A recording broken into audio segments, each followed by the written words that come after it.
I call to order the Regional Planning Governing Board for October 9th, 2025, and we're going to start with a roll call, please. All right. Diane Vanderwell. Here. Kathleen Taylor. Here. Brandy Anderson. Here. Clara Andriola. Present. Mike Clark. Absent. Naomi Dewar. Here. Jean Herman. Here. Ed Lawson. Here. Devin Reese. Here. Joe Rodriguez. Here. And non-voting member Beth Smith. Present.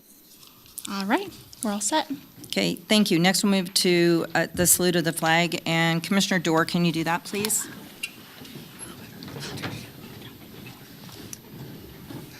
you'll join me in the pledge, I pledge allegiance to the flag of the United States of America and to the republic for which it stands, one nation, under God, indivisible, with liberty and justice for all.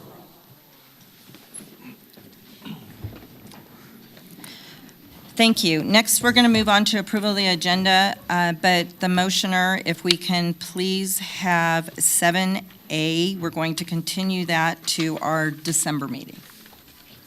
I'll move to approve the agenda with the item noted by the chair as having been removed and pulled for discussion for the December meeting. Second. Third. Okay, I have a first and a Fourth. second. Any further discussion? Okay, seeing none, please vote. Aye. All right, next we'll move on to approval of the minutes. If there are no discussions on it, if I can please have a motion? Move to approve. Second. Okay, I have a first and a second. Any further discussion? Seeing none, please vote. Aye. Next, we'll move on to public comment.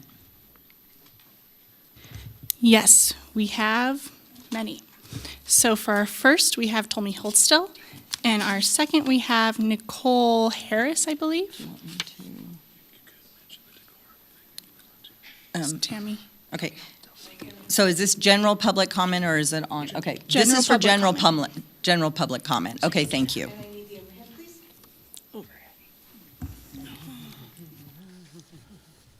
Give us one moment. So then just send it.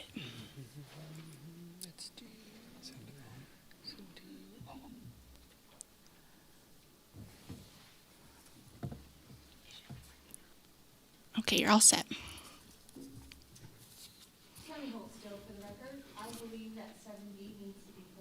The agenda today due to the fact that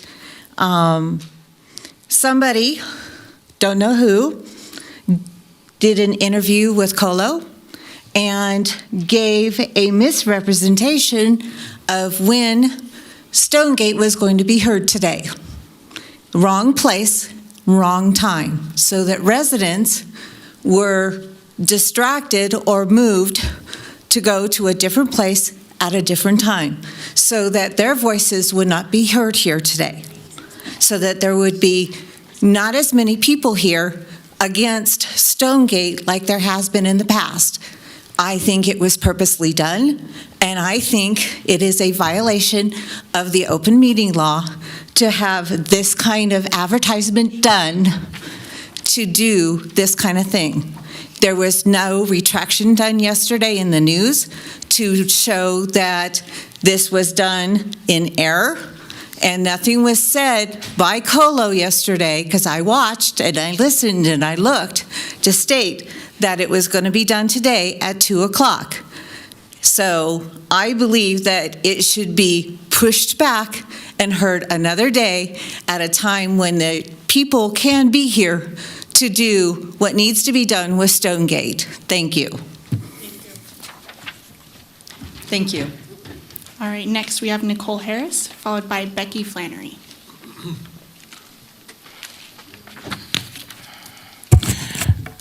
Good afternoon, Regional Planning Governing Board. My name is Nicole Harris, and I am here before you, and I would like these comments to be read in the record.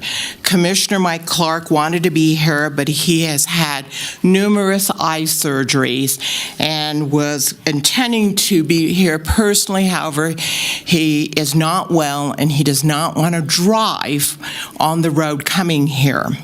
And he just can't see well enough. So he gives his apologies for not being here at the meeting personally. He asked me to read this statement to you.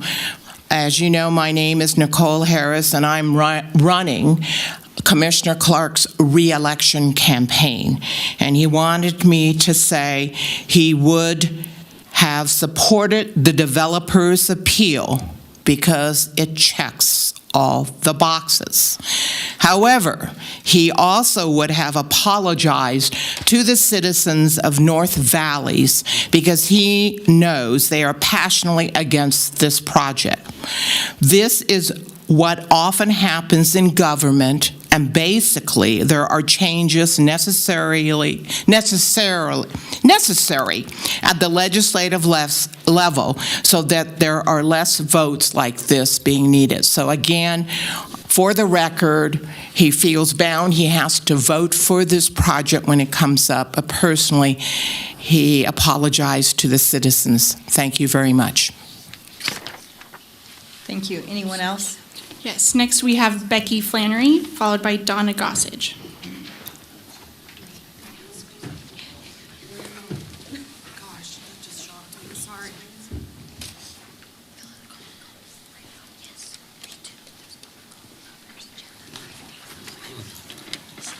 I think I just dropped my phone.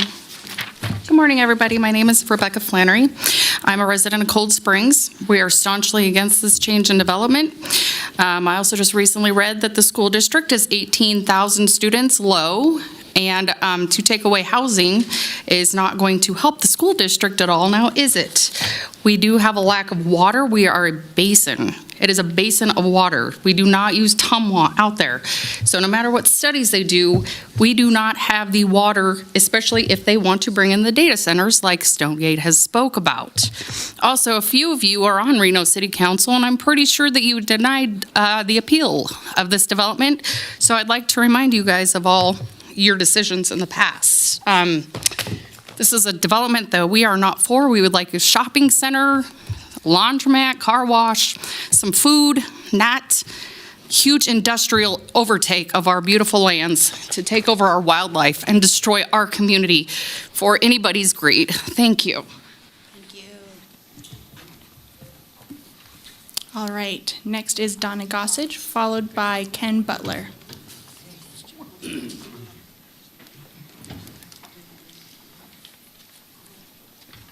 Good afternoon. My name's Donna Gossage, and I am a resident of Cold Springs. And I am here today to state my opinion on the development of Stonegate.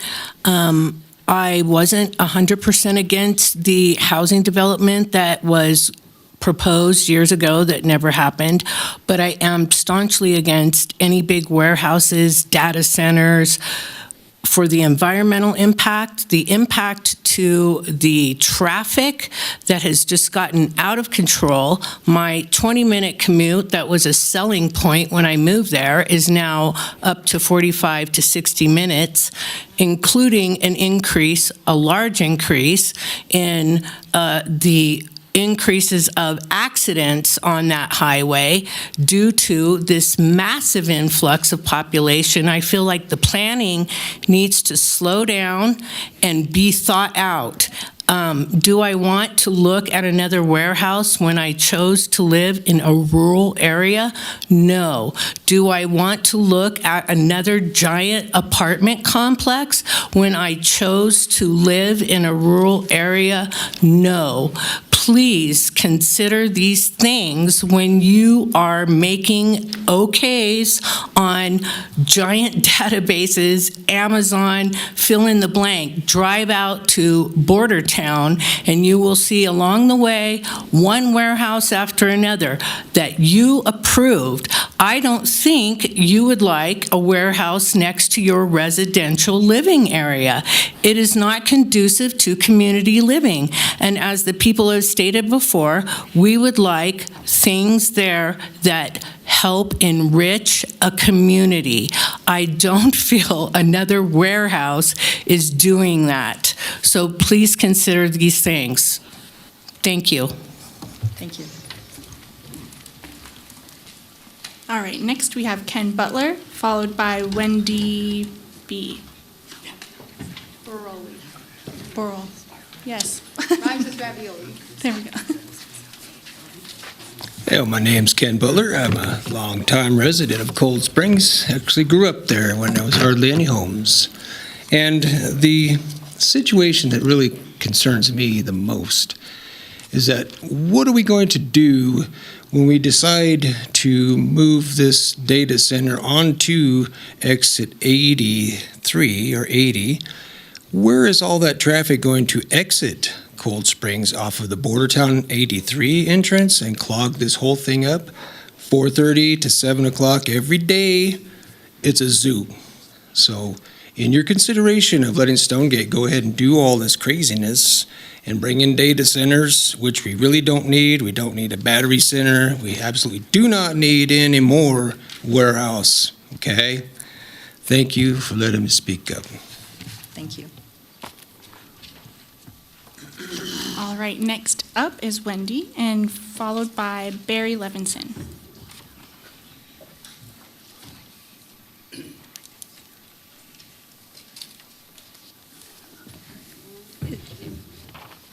Is the overhead on?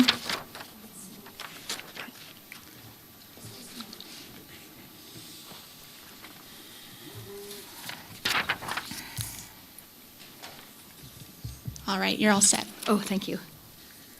Kind of hard to see. Sorry about that.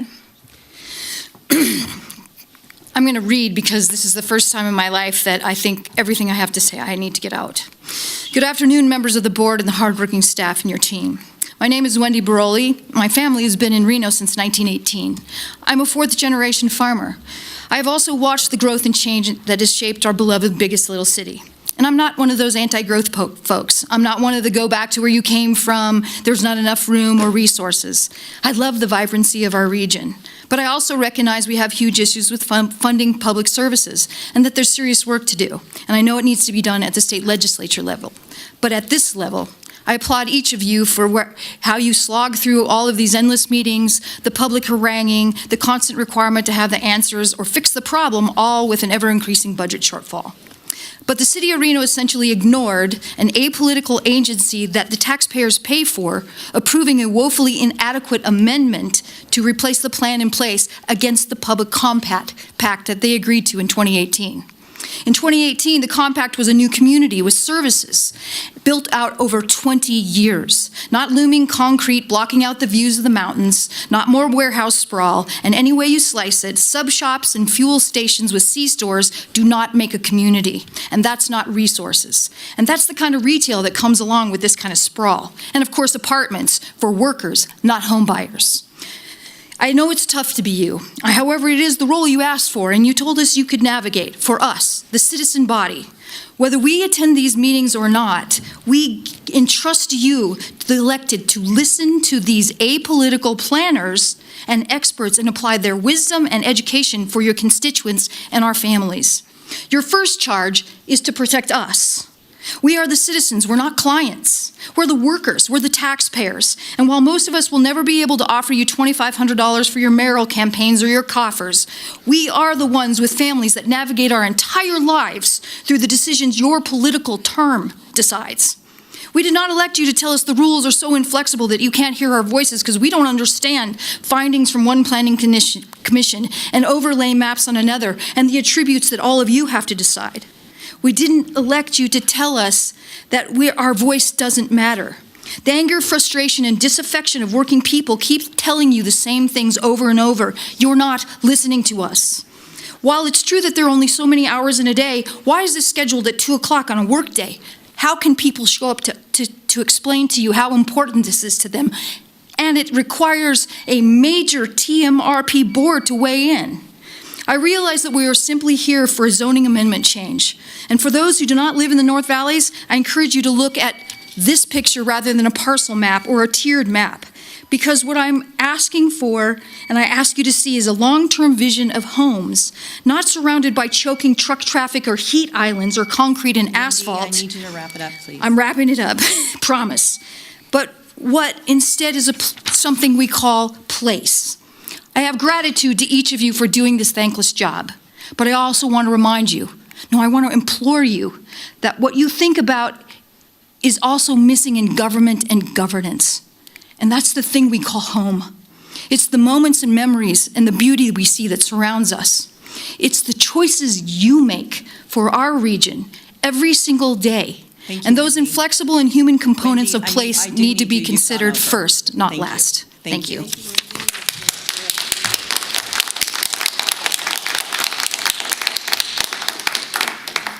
All right, next is Barry Levinson, followed by Louise Sifrin. Right. Good afternoon, board members. My name is Barry Levinson. I'm a Reno resident. I am a retired physician and chemical engineer and a volunteer with Sierra Club.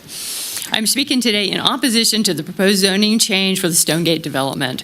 As you know, the Stonegate developers are seeking to dramatically shift land use from primarily residential and commercial to industrial use. Although we don't know exactly what industries are planned for this space, the developers have indicated that at least 15% of the land will be used for data centers. If you do the math, that's over 250 acres. For comparison, the Webb data center that we just approved in Reno is 87,000 square feet, which is about 2 acres. 250 acres is therefore enough land for over 100 Webb data centers. That's a lot of data centers. As we all know, data centers can consume a huge amount of cooling water. If the city of Reno allows development of even 250 acres of data centers at Stonegate, the impacts on water are potentially enormous. Currently, the Great Basin Water Company has 314 acre-feet of water available. According to the TMRPA staff evaluation, this proposal will require 1,008 acre-feet, which does not even account for potential data centers, according to Dr. Smith. So the water requirements will likely be far greater. And the proposal comes amid an ongoing hydrological study of the Cold Springs Basin, a region already impacted by drought and sewage issues. This study will not be completed until next year. Sierra Club feels that approving industrial expansion now, before this study is completed, would be premature and irresponsible. Data centers will also cause significant air pollution from diesel generators, including particulate matter and toxic chemicals. These pollutants have been proven to contribute to increased rates of asthma, cancer, and cardiac disease in the local population. Data centers will also cause light pollution from bright nighttime lighting and significant noise from cooling fans and generators. As you may know, at this point in time, the City of Reno does not have a specific ordinance governing the approval of data centers. This means that developers have virtual free rein to get approval for their projects without regard to their environmental and health impacts. This is a serious problem. If this rezoning proposal goes through, we will be at serious risk of many new data centers coming to our area without adequate guide rails to protect our resources and our population. In summary, please vote no on the Stonegate rezoning proposal, which will open up huge tract of land for potential data center development. This would put a strain on the water in the basin and add air pollution and noise that will adversely affect residents and the ecology of the area for years to come. Thank you. Thank you. Before we call the next speaker up, since we have public comment prior to this agenda item, I'm going to put on the record here that first, all speakers will address the commission and the public in a respectful manner. There will be no booing, clapping, or any other outbursts. I would like to ask my fellow commissioners to address the public and each other in the same manner. And second, the agenda item that is further down here being discussed today is whether the application conforms to the 2019 Truckee Meadows Regional Plan. There will be no discussion or deliberation on how the land will be developed. Those decisions are made at the jurisdictional level. Go ahead, clerk. Okay, next we have Louise Sifrin, followed by Bill Miller.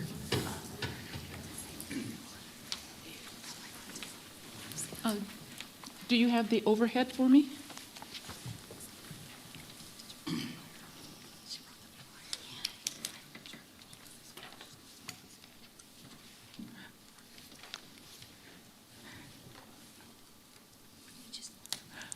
Good afternoon. My name is Louise Sifrin. I'm a resident of Cold Springs, and the two previous speakers have addressed the fact that you represent us.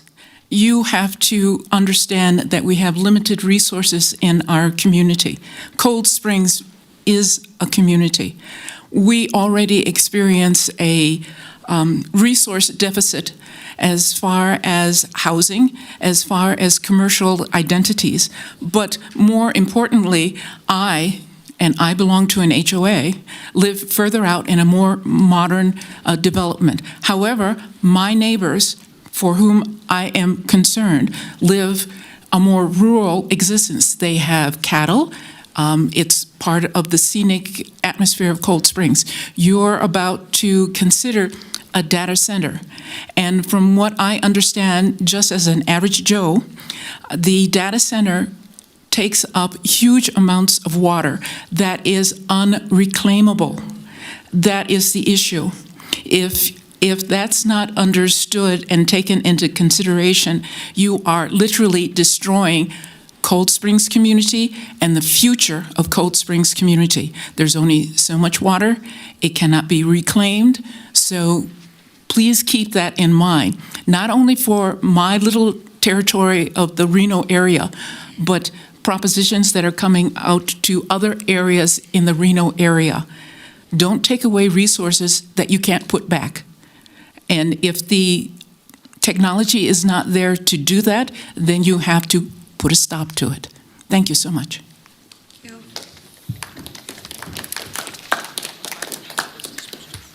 Next, we have Bill Miller, followed by Colin McGinnis.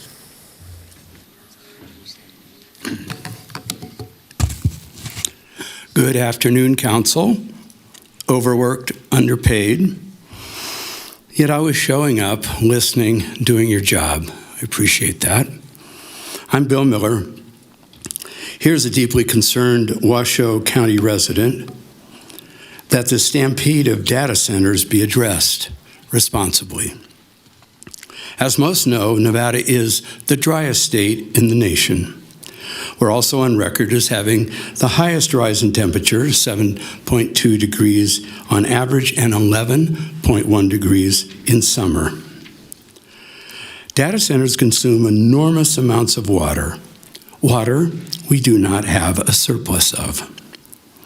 What we do need is housing, as we are in the midst of a housing crisis in northern Nevada due to increased job growth, a good thing.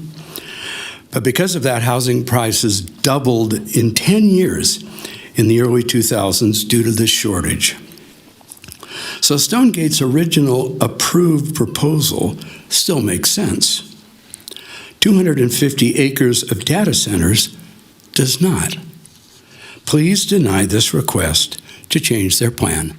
Thank you for your time. Next, we have Colin McGinnis, followed by Tara Tran.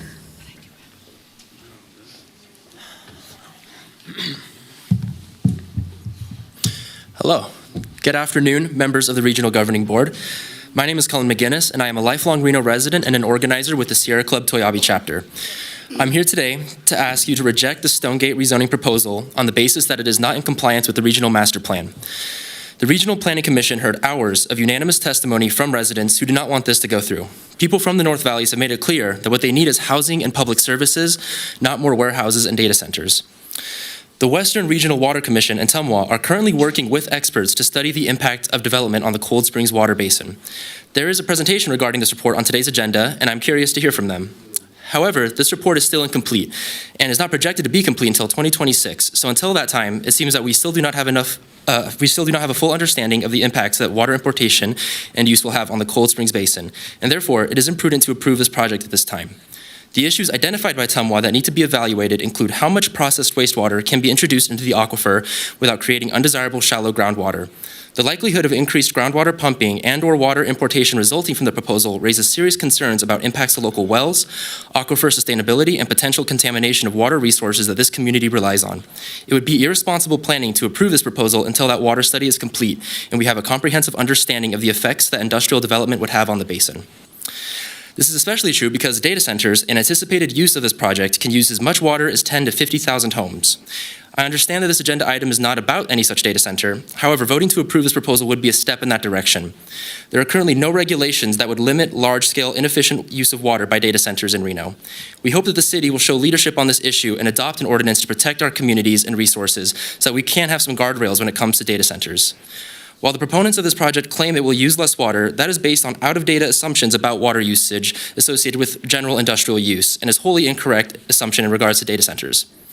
I also want to comment on the impact that a large data center in the North Valleys could have on the local power grid. NERC, or the North American Electric Reliability Corporation, which is a regulatory authority of grid reliability, recently released a report finding that the risk of power outages will grow as new data centers come online, and that most of the country will face higher risks of energy shortfalls over the next 5 to 10 years. That is why Phoenix has wisely adopted a data center permitting process that, among other things, takes into account the need for grid stability. Cold Springs, which already suffers from an unreliable power grid, would be at risk of further blackouts. On-site data center backup generators are not a suitable substitute for grid instability. As of right now, they have minimal regulations and emit toxic pollutants that can cause smog as well as cancer and other respiratory illnesses. This is something that I care deeply about as someone who's lived with asthma for my entire life and growing up in a city where we frequently have poor air quality due to wildfires and other pollutants. This would harm our air quality, which is a critical natural resource. I'm asking you to find that this proposal is not in compliance with the regional plan. Our region is rapidly growing and development is a part of that. However, we expect that our leaders will consider the voices of those who live in the impacted community and that development will be done considering their input and vision for the future, not against it. Thank you.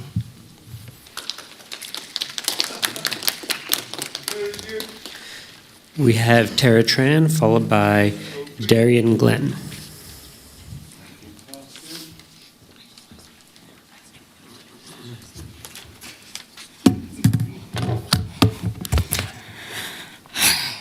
Hi, my name is Sarah Tran, and I'm here to speak in opposition of the development of Cold Springs in general. Many of the representatives who stand before me aim to take office in the upcoming election, and I implore you to take today as an opportunity to show your constituency that you represent them. We have had enough of our elected officials bowing down to the profits of developers and defying the clear will of the people who voted for you and could vote for you next year. Expansion into rural areas, especially for unnecessary data centers, only serve to waste desperately needed water and raise the energy rates of your residents. Speaking of energy, the cost of the energy needed for your vision of a quote-unquote tech hub future not only threatens life here in the Tri-County Meadow, but is causing destruction of ecosystems all over the state of Nevada. Flat fields of solar panels, the destructive development of the Greenlink West transmission lines, and God forbid, the development of nuclear energy are all in service of this idea of Reno as a hub for data centers. We are the end of the line, and so it starts with you. Does your vision of Reno as a tech hub free-for-all for all out-of-state developers align with the vision of the future that your constituency has? Additionally, while I am extremely against the idea of developing a rural area for industrial use, in the question of housing, I ask why we are looking at developing rural areas that do not have enough water, that threatens the groundwater of these outskirts of town, when we have a ton of development here in an already urban area that lie empty. There are so many apartments downtown that lie empty because the housing prices are too high. So the issue of developing housing in a rural area is not only a threat to the environment and to the well-being of the people who are here before you, but also it's a question of why are developers allowed to price these housing units in downtown Reno so high that no one is able to live in them. So we have these high rises of empty apartment buildings, and instead we're looking to pull water out of the ground or pump water in from our river in a totally unsustainable way instead of analyzing the housing situation in our urban areas. So went off script at the end because I didn't have time to read, but thank you for listening. Next, we have Darian Glenn, followed by Megan Ebert.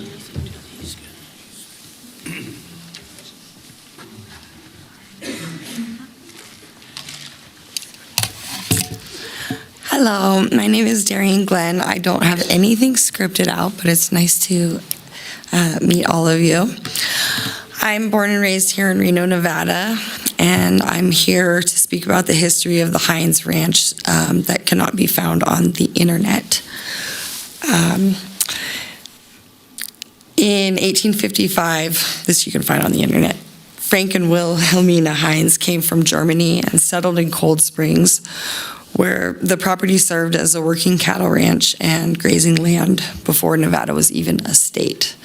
In 1991, my stepfather bought a ranch just off the border town exit. So for the past 37 years, I have been driving out and driving past the Hines Ranch, and it's always been very nostalgic to me. Cleve Canepa used to tell me stories of Old Lady Hines and how his cattle would come over from Verdi, and I know about Josephina Sweeney and Jack Sweeney, her brother. Those are the last two to work this ranch.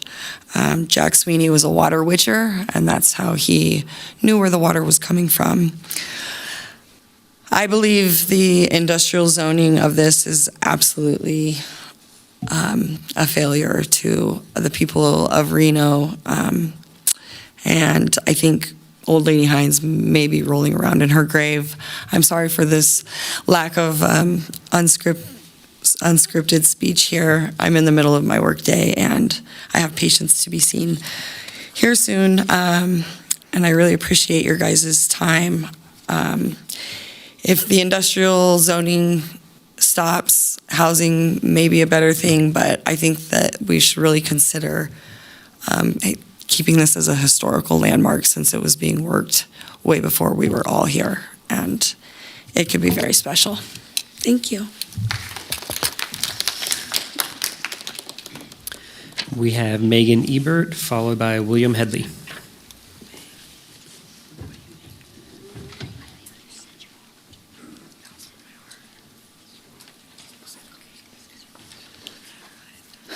Hello, Megan Ebert for the record. Just here speaking as the council member representing the area this project is in. Just want to be the voice for the people that couldn't come today because they're working or just not able to get here due to lack of public transportation or other methods to get here. Just want to reiterate that we currently have a plan in place that includes some conditions regarding water for this project that were a condition of approval previously. We since have had studies regarding water levels in the groundwater in the area, and we can see trends that show what the future looks like in this area. And I think we need to really pay attention to previous conditions, understand why they were there, and continue them on if that's what's necessary to support future development in this area. So thank you.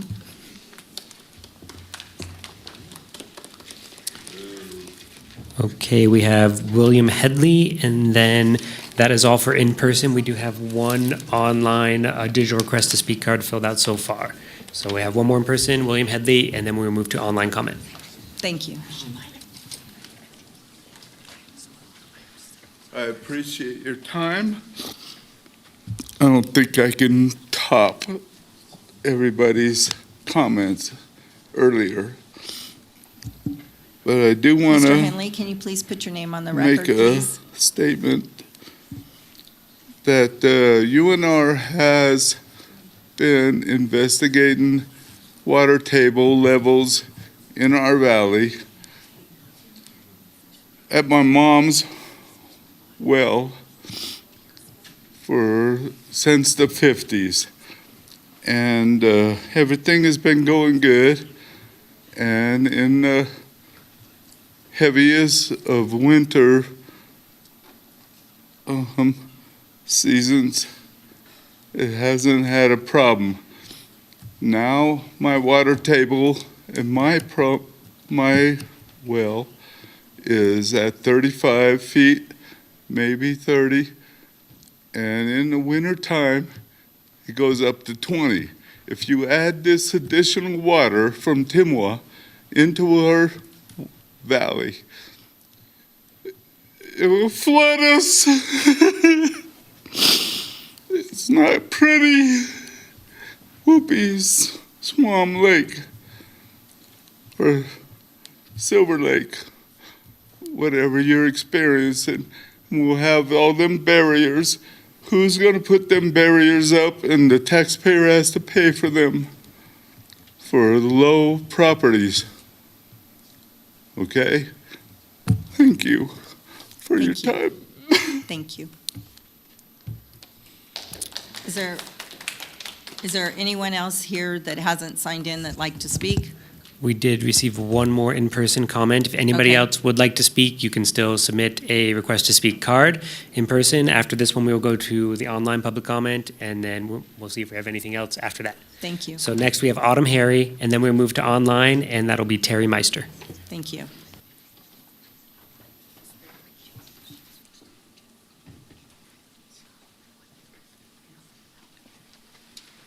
Hello. No Autumn Harry me nani no kuiwi papanana away no kuiwi takara guy takara tene no. Hi everyone, my name is Autumn Harry. I'm a member of the Pyramid Lake Paiute tribe. I'm both Paiute and Navajo and have spent my whole life in Kuyuwipa, also known as Pyramid Lake. I'm here to discuss this issue of the rezoning project for Stonegate, and I actually recently went on a tour of Green Lake North and started in Fallon and extended our tour all the way to Ely. And we got to visit some of the sites that are heavily or will potentially be impacted by the development of data centers within the area of Reno and Sparks and within northern Nevada, Washoe County. And we got to visit with residents from these rural communities. And there's a deep concern of how the building and development of data centers is going to impact people in rural Nevada. So these decisions that are being made at the local level, on the county level, do not just impact those residents living within the county, it impacts the entire state of Nevada. And most importantly, it impacts our people, my community down at Pyramid Lake. And we have the threatened and endangered Lahontan cutthroat trout species, the kuyui, and it is a big concern about the amount of water that is used to generate the energy to support the data centers. And so I would just like to submit my public comment to that I oppose this project and I oppose the rezoning. And I think the folks who have spoken before me about the lack of housing and resources and infrastructure within the city limits, that needs to be improved upon before talking about more industrial development. Pijao, thank you.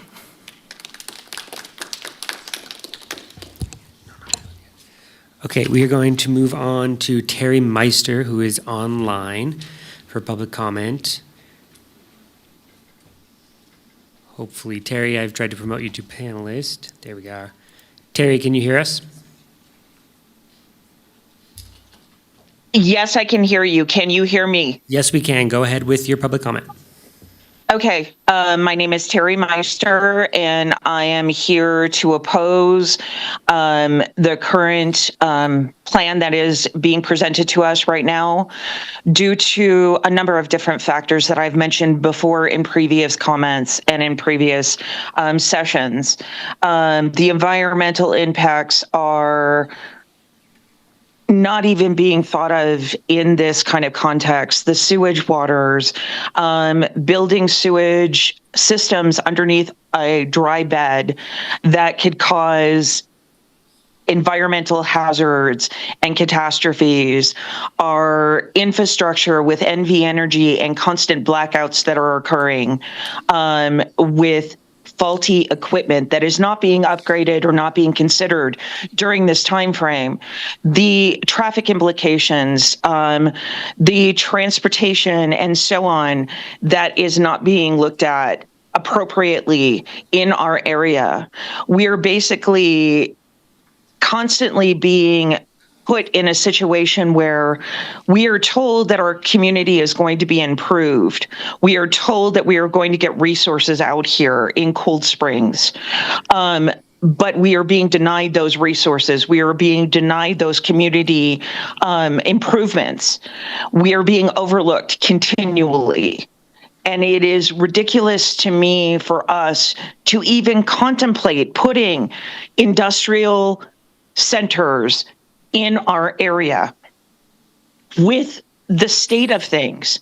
We have had multiple fires in our area since I've been here and moved out here in 2016 that have almost literally closed us in. And you are trying to put us in a situation where it is going to get worse and we are going to be in more hazardous situations. I don't understand the logic in all of this. How can we not increase fire? How can we not increase police out here? with the issues that have been going on. You want to put more industry out here? That makes no sense. I don't understand why we are having to revisit this over and over and over again. Public outcry means something. I don't know what it's going to take for you all to listen to that. Thank you. Thank you. Is there anyone else? We have one more in person here, Beverly Harry, who will be followed online by Caroline Sakula. Thank you.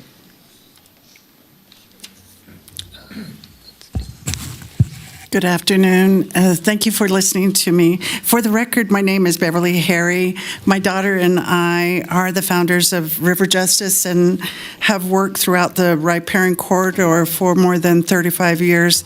So I approached the council with respect and hope that the regional Planning Governing Board will help bring a more inclusive public process. My late husband was Norm Harry. He was a water protector and a wisdom keeper who spent his life providing his teachings to his people and other Native people. He brought them to understand the deeper meaning of work in the environmental and traditional sphere. He often was drawn to the question of, what is our purpose here on this earth? Years ago, when the internet was created for our use, we didn't know there would be discussions about megawatts of power and mass amounts of waters required to cool down data centers. Currently, there are possible proposed projects of many data centers that seem pretty harmless, yet they can abruptly change once companies get their foot in the door and demand to expand to larger campuses. What I think the public needs to know are the cumulative impacts of the data centers. Years ago, I worked on the water quality standard for the Lower Truckee River. I had the opportunity to learn about the total maximum daily loading on the river with issues with oxygen, total dissolved solids, which are the salt species, nitrogen and phosphorus. The Truckee River has been on the total maximum daily load issue since the 1990s and has yet to be a priority for riparian health restoration or a priority for protection of keystone species like the Lahonk cutthroat trout and Kuyui sucker. The environmental impacts assessment of any proposed data center should include a hydrologic study, and it has to have an analysis of source and potential impacts with respect to water quality and water quantity. A hydrologic study of groundwater and surface water could take more than 1 year. Where is the water coming from that will be used in the data center, and where will it be discharged? Is there net consumption or a loss of water? If so, who is the owner of the water rights as the Truckee River Basin is fully appropriated? I think that the board should make a motion to develop a moratorium of data centers in this area. Bring joy to your family and your constituents by voting against data centers and adopt a moratorium for this area so we can protect the fish and the people and the wildlife and everything else. So I hope you can make a really good decision. Thank you so much. Thank you. Okay, we're going to move to Dazon Dalberg here in person, and then we will do Caroline Sakula online. Okay, thank you.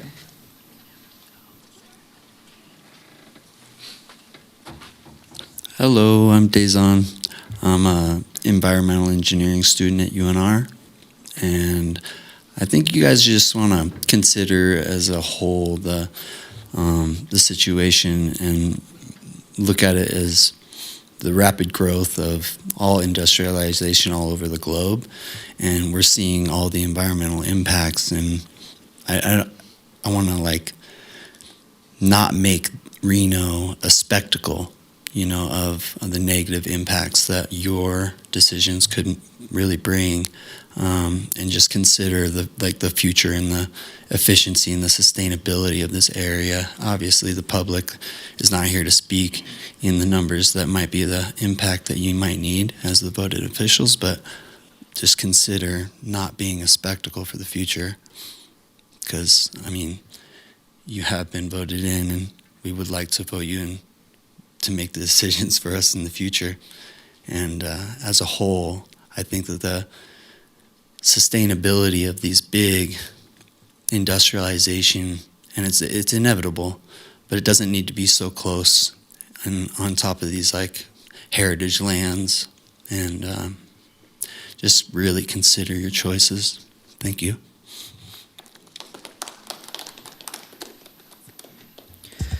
Okay, we have Caroline Sakula coming up online, who will be followed by Marty Swenson online. And unless we get any further, those will be our last two public comments for this item. Thank you. Caroline, can you hear us? Yes, I can hear you. Okay, go ahead with your public comment. All right, my name is Caroline Sakula. I am a community member out here in Cold Springs. While I haven't been here as long as some of the folks that were able to attend in person, I do want to make sure that the people who are up and coming into the community, Cold Springs, are also being heard. I stand in strong opposition to the construction of a data center in Cold Springs because it threatens the very things that our community are worth living for. We're small, tight-knit, rural area, and we're not a dumping ground for a massive tech infrastructure that drains our limited water supply, overloads our power grid, and does almost nothing to benefit the local residents. I understand the need for growth, but not this type of growth. We need more education foundations, and as I believe it, the original plan mentioned an elementary school or two and a high school being built. Our children are struggling here. They need more resources. They don't need to be a cautionary tale of why you shouldn't be raised near a data center and all of the toxic fumes, the noise, and the pollution that is going to be coming with it. Data centers create few permanent jobs. They bring heavy industrial traffic, and they forever alter the character of our land and quality of life. In the high desert, every drop of water matters. Why should our community bear the burden so that multi-billion-dollar corporations can profit? We're being asked to subsidize an industry that gives little back. It's not progress, it's exploitation dressed as innovation. And that's all I have to say. Thank you. Okay, next we have Marty Swenson, and that, I believe, is our last public comment for this item.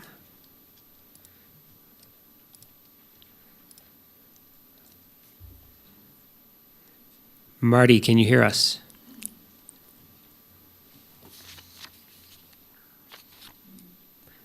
Hi. Okay, go ahead with your public comment. All right. Hello, everybody. Thanks for holding this meeting. The question at hand is this plan or amendment in conformance with the comprehensive regional plan? To put it pretty straightforwardly, I was at the last meeting. Multiple commissioners found this plan was not in conformance with this plan, with the regional plan.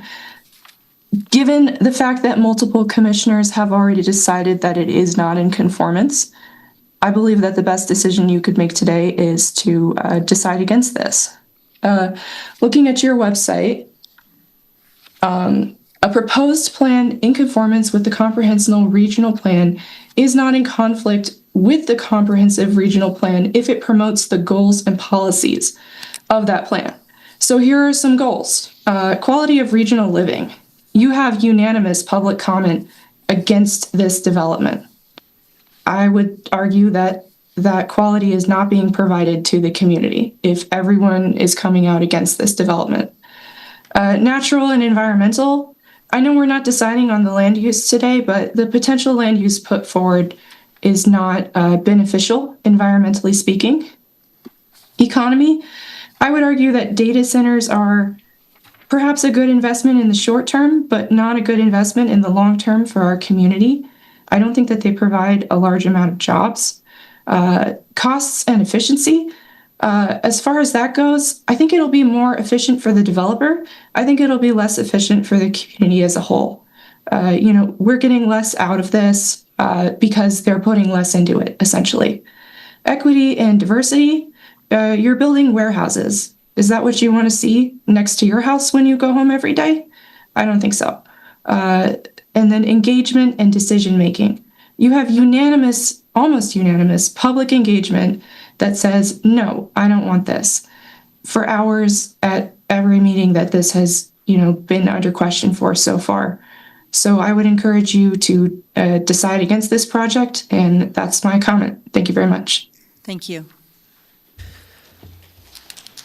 Okay, we have received no other public comment for this item. Great. Okay, seeing none, I'm going to go ahead and close public comment, and I'm going to move on to 7B. Oh, I apologize. 6A. Thank you. Got lost. Go to 6A for the consent agenda, so if nobody wants to pull it off, if I can please have a motion. Second. Okay, I have a first and a second. Any further discussion? Okay, hearing none, please vote. Aye. Great. Now we'll go ahead and move on to business of the day. 7B. And 7B. Thank you, Madam Chair. This is Jeremy Smith for the record. We have Regional Planner Shawnee Sousa to take us through a presentation on our housekeeping edits to or annual edits to the regional plan. Thank you.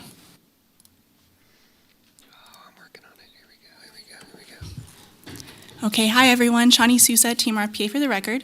I'm going to be taking you through our regional plan amendment for our annual regional plan update, RPA 25-003.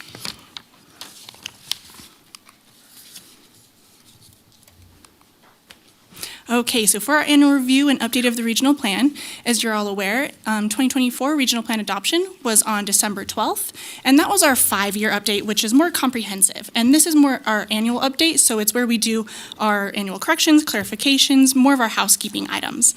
And these are required to be considered by NRS for consideration by the RPC and RPGB. We do recommend that these amendments support the implementation of the goals and policies of the regional plan. So here's our summary of updates. It's also included as an attachment in your packet, and I'll briefly go through each of these now. So the first one is the most substantive. This is for policy NR4, Natural Resource Consideration Areas, also known as the NRCA, and it also has that NRCA map, Map 5. And for this update, we gathered more information regarding endangered and threatened species to more accurately represent the data layers within our NRCA map. And we also added the new sources to the policy language as well. So this helps not only our planners, but also jurisdictional and other entity planners use this tool and use this map for their cases. And we really want to get those layers right for obviously endangered and threatened species. Then next, for NR 11, we updated the source for the Truckee Meadows Trails Plan, which is now housed on TMRPA's website rather than the Truckee Meadows Parks Foundation. And the next is just a map reference typo. And finally, we just did some general mapping additions and maintenance and updates, and looking at the legends, making sure they're correct, checking out, making sure you guys can see the lines. So just little maintenance updates for maps. So that covers it for the regional plan. And now I'll take a look at the NR plan updates with you guys. We accepted this last year also, so just some minor updates. For Chapter 6, we have outdoor recreations language. We also updated the references about the Truckee Meadows Parks Foundation to move it over to TMRPA and the Trails Coalition. So instead of, the sources, the plan, everything is now housed with us. Then for the energy section, Chapter 5, Sustainability and Resiliency Key Takeaways, we had a paragraph in the wrong place, so we fixed that paragraph. Then also in Chapter 5, we added a call-out box for a heat mapping project led by the State Climate Office at UNR, and we also added language about recent legislation regarding heat mitigation measures, and that's going to become effective in 2026, so we're a little ahead of the game on that one, or right on time. And finally, we added more information about the NRCA data collection process for those endangered and threatened species layers. So in the regional plan, you'll see the sources, you'll see the map is going to be updated, but for the NR plan, this is more about the process that we took to get there. So collecting that data, and which moves me on to my next piece, is we actually had a lot of help from our interns on that. They collected, researched the data, so that was really helpful, and they also have been helping us with trails, so we're really appreciative of them this year. Then, let's see. Next, another quick note for the NR plan. What we plan to do in the future, near future, is add a section about urban farming in the Truckee Meadows. We've actually been talking with Lindsay from Reno Food Systems, and we're going to be working on adding a piece into the NR plan for that. Oh, but wait, the PIP, Public Infrastructure Plan.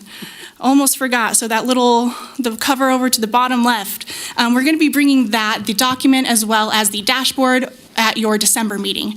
And the reason for this is that basically in the 2025 legislative session, there was a change to the regional planning statutes for our annual reporting. So this is gonna modify submittals from being from April to October and from the calendar to fiscal year. So we're just changing this to better align with the new statutes. All right, overhead is your review criteria. Policy RC10 identifies the 7 criteria that the RPC and RPGB must consider when evaluating a regional plan amendment.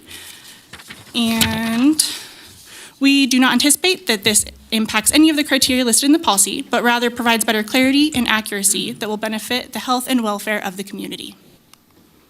Overhead is the motion, and it's also on page 22 of your packet. I'm available for any questions. Thank you. Are there any questions from the commission? Okay. Madam Chair, I move to adopt RPG Resolution 2503 regarding minor policy and mapping amendments to the 2024 Truckee Meadows Regional Plan as detailed in the staff report. Second. Okay, I have a first and a second. Any further discussion? Okay, seeing none, please vote. Aye. Thank you. Thank you. Next, we'll move along to 7C.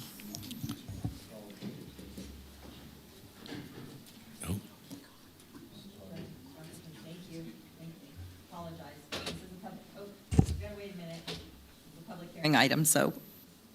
Apologize. Thank you. So this is a public hearing. Are there any requests to speak on this? We have no requests to speak for this item. Thank you. That's quite all right. Thank you. Next, we'll go ahead and move. Next, we'll move on to 7C. Madam Chair, thank you. Jeremy Smith for the record. 7C is an informational presentation regarding the Cold Springs water balance analysis. We're joined by Program Manager of the Western Regional Water Commission, Kim Rigdon, and Director of Public Services. You can tell us what your actual title is, Dwayne, but Dwayne Smith from Washoe County. Engineer Extraordinaire. Thank you. The mic's hot. You can hear me. Okay. Good evening, members of the board. My name is Kimberly Rigdon, and I am, as Director Smith said, the Western Regional Water Commission Program Manager. And with me today is Director Smith, who is the Director of Engineering and Capital Projects with the Community Services Department of Washoe County. And we're here today to talk a little bit about one of the studies that we're working on that's of interest. Before I jump into it, I just wanted to say that the Western Regional Water Commission is a legislatively created body, and our role as the Western Regional Water Commission and with the Technical Advisory Committee, Northern Nevada Water Planning Commission, is to really facilitate coordinated water resource planning in the region. And so we don't develop policy unless it's related to water resource planning. So the primary mission of the commission is to develop a comprehensive regional water management plan that identifies issues and opportunities for water resource or water planning in the region. And that includes water supply, wastewater and effluent management, flood control and stormwater conveyance, water quality, regional coordination, as well as regional infrastructure planning. I think, I've got fly-ins, I've got animations I forgot about, sorry about that. So why are we doing the Cold Springs water balance analysis?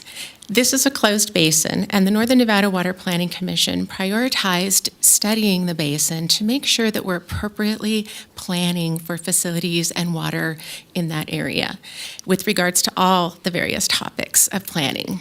They included the study in the 2021 Regional Water Management Plan update.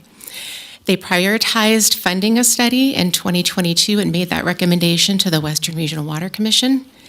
And the Western Regional Water Commission approved funding for that project in the fiscal year 24 budget. And the Northern Nevada Water Planning Commission selected Washoe County as a lead agency to manage and oversee the project.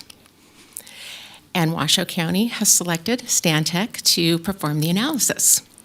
And with that, that's my part of the presentation. I'm going to hand it over to Director Smith to go ahead and go into the details of the project. Thank you, Kim. Good afternoon, and thank you for giving us an opportunity to update you on the development of a regional tool. And I want to tell you a little bit about what that tool is, how that tool will be used, and the next steps.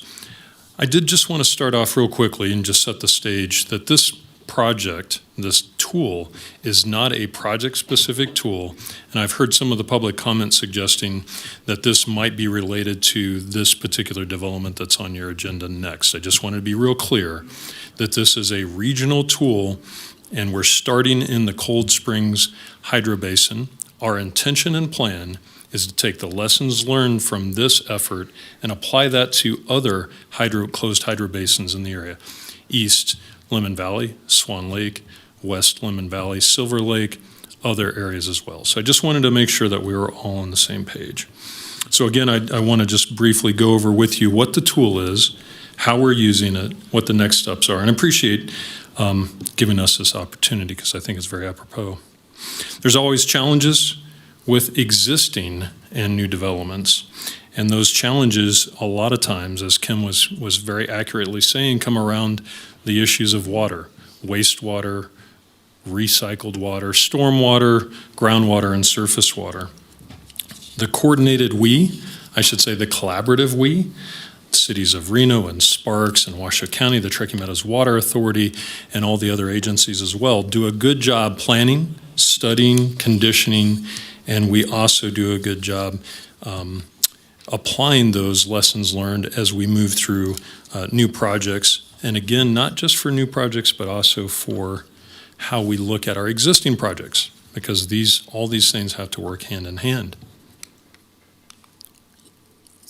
So let's talk just a little bit about closed basins. I'm sure you've heard this term before, probably 100 times, but a closed basin is a basin that all of the water that comes in, and this is outside of any man-made modification, all the water that comes into the basin comes in through precipitation, and all the water that leaves the basin is through evaporation, right? So it comes into the basin through snow and rain and precipitation events, and then when it's in the basin, how is that used? How is it used as on the surface? How is it enter the groundwater table? How is it pulled back out of the groundwater table? How is it used effectively? But ultimately, it's going to leave the basin through evaporation. Of course, when it comes into the basin, it's got to be available for use, right? So we need irrigation, we need drinking water. There are lots of uses for that water.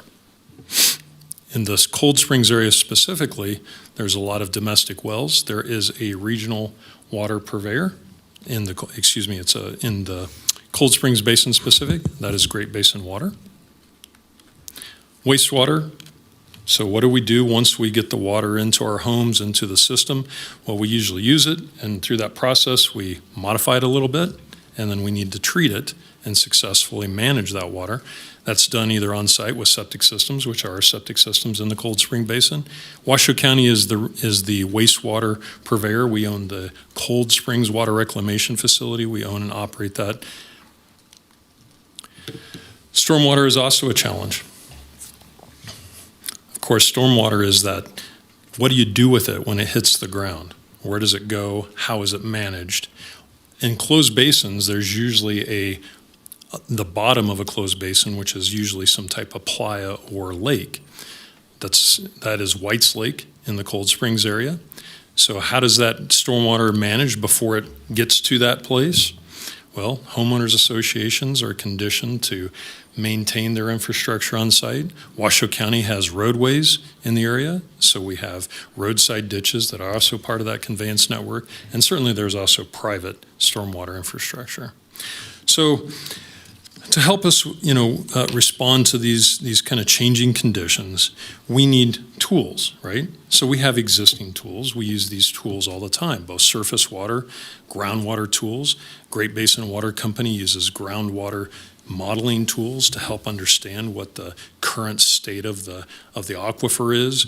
We, when we're reviewing and approving development, developers will come in with their engineering hydrology reports to tell us how that water that precipitates on the site, how it moves through a new development, and how it maybe interacts with an existing development. And so these are tools that exist, but what we don't have is a comprehensive surface and groundwater model that combines both of these elements in a way that really would let us drive options to understand what we would need to do best to plan for and to program infrastructure that may need to be built within this area or again within other areas. Better tools allow for decisions to be made with better information and better outcome. That's what this approach is. It's to create a ground and surface water model that will allow all of us, not just Washoe County, not just Truckee Meadows Water Authority, not just City of Reno, but all of us to benefit from this understanding. And again, not just new development, but how these changes might affect existing development. I really think that there is a lot of opportunity that comes out of this. And I'll talk about that in just a second. So the first step in tool development was to really take what's out there available, right? What has been done by other consultants? What have been done by water companies?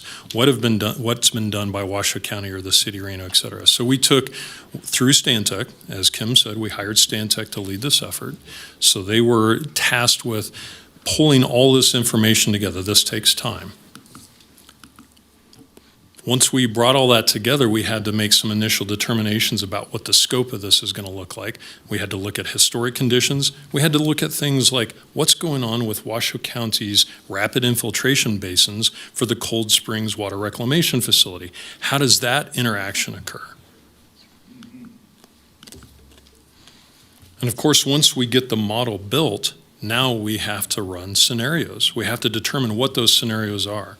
And a lot of what we're doing right now is focused on the model scenarios and understanding what that interaction between the ground and surface water is to make sure that we are appropriately responding to new development and appropriately making decisions for existing development.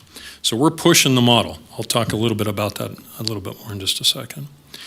Of course, you can't start, you can never do anything with ground and surface water without thinking about water quality. I just mentioned the Cold Springs Water Reclamation Facility. Well, of course, that is something that we are very much committed to, not just because we have permits, but because we want to make sure that everything that we do in the treatment of wastewater within the Cold Springs area meets those expectations, meet those requirements, because we do know that it does go back in. The recycled water currently goes back into the ground. I think the best part that comes out of these types of efforts is it helps develop alternatives. And so I speak about recycled water. I will tell you that in the Cold Springs area, I believe that there are great opportunities as new development comes in to maximize the use of recycled water to help offset the groundwater that exists within the basin and the surface water that exists within the basin. Think about it. I'm a big proponent. You probably heard me talk before about recycled water. I firmly believe that we should be using recycled water for a fit-for-purpose solution. Irrigation, parks, golf courses, schools, streetscape, all of those types of things. Industry. Industry is another opportunity for the use of recycled water, something that we aren't drinking, something that we aren't doing those higher uses with, but we can use that water for these other purposes.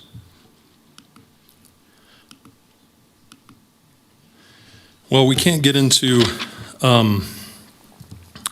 pretty heady subject, right? A lot of stuff going on. So I'll just tell you that some of the concerns or some of the approaches are to understand how new development, and I should have added onto that slide, location and timing of new development and in existing development. Because again, this is not a model to help make decisions solely for new development. It's how to respect the existing developments that are already in place. I talked a little bit about stormwater impervious surface area. I just wanted to give you a little bit of a sense of technically how detailed this is. I mean, we're going in and really trying to understand when we have an undisturbed area, you put pavement, you put a house with a rooftop, you put sod versus natural phreatophytes, you know, how this all changes. This is to some of the level that we're pushing this type of modeling work. We want to look at and understand what those changes in groundwater pumping are, increases in demands, and also what people like myself and my partners like Alan Jones at the utility have to make decisions about timing for expansions of the wastewater treatment facility and what we do with that opportunity for recycled water. And again, I'm sorry, but I keep talking about opportunities for recycled water. I firmly believe this. So our next steps is to continue to drive the model with the scenarios. So we've selected 6 scenarios. That's what the scope of work was for Stantec. I want to be clear with you that these are our first 6. We don't plan on stopping there. But these are things like, how do we look at a build-out condition? So all of the developable area under the current zoning is developed. What does that mean from a water resource, wastewater treatment, recycled water opportunities, stormwater? So those are the types of things. We're not just plugging in one little spot, right? We're looking holistically.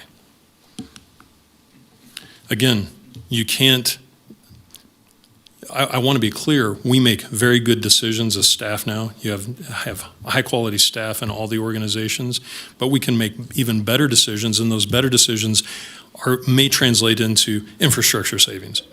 Bless you. It may turn into things like timing for that infrastructure. So we know that there needs to be an expansion of Cold Springs Water Reclamation Facility, for example. How do we best plan for when to pull the trigger on the design so that we're out in front, not behind that new development?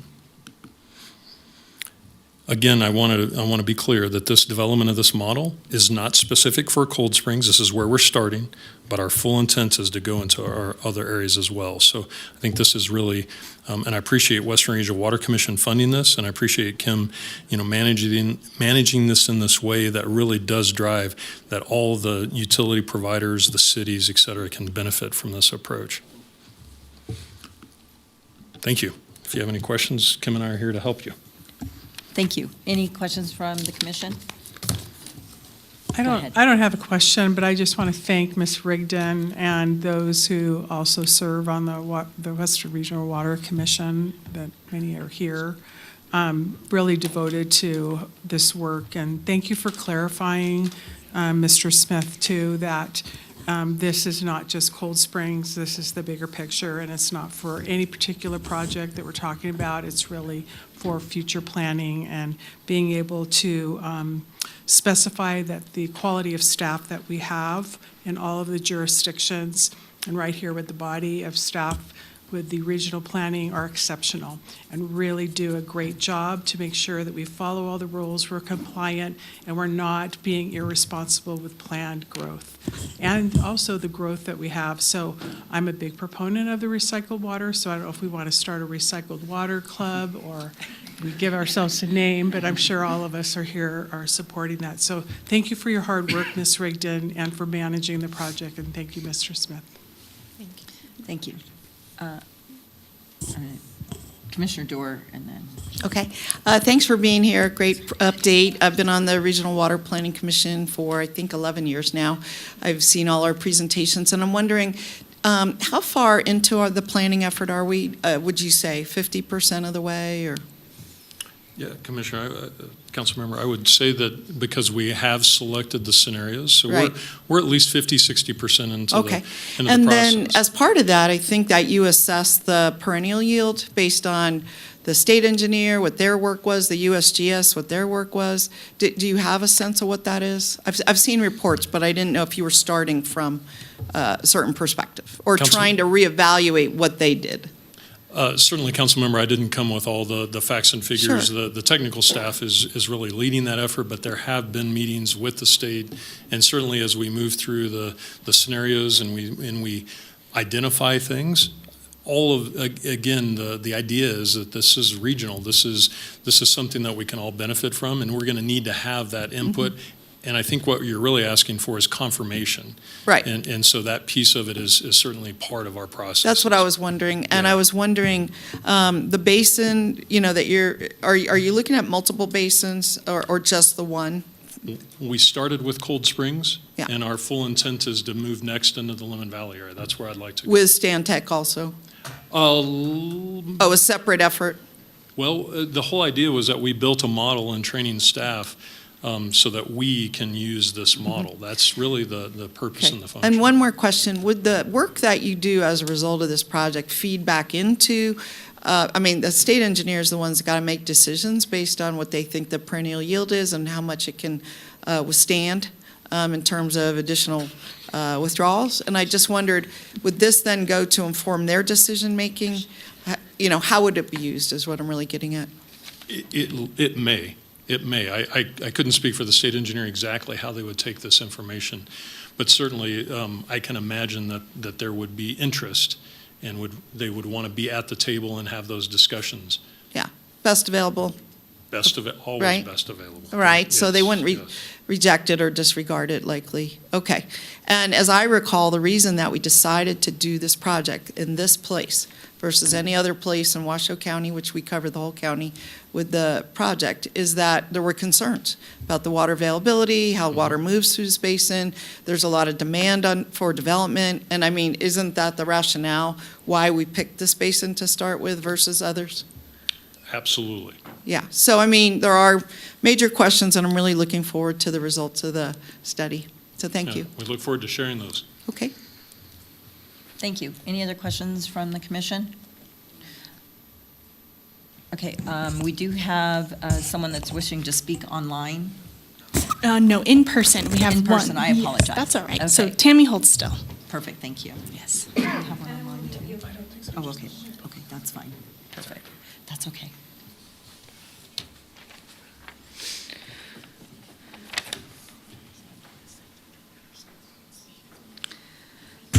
Tammy Holt, still for the record, I live in Lemon Valley. This is a report that you can get online from the Stead Airport showing the precipitation for the years of the Stead Airport that is also part of Cold Springs, Lemon Valley, Stead area.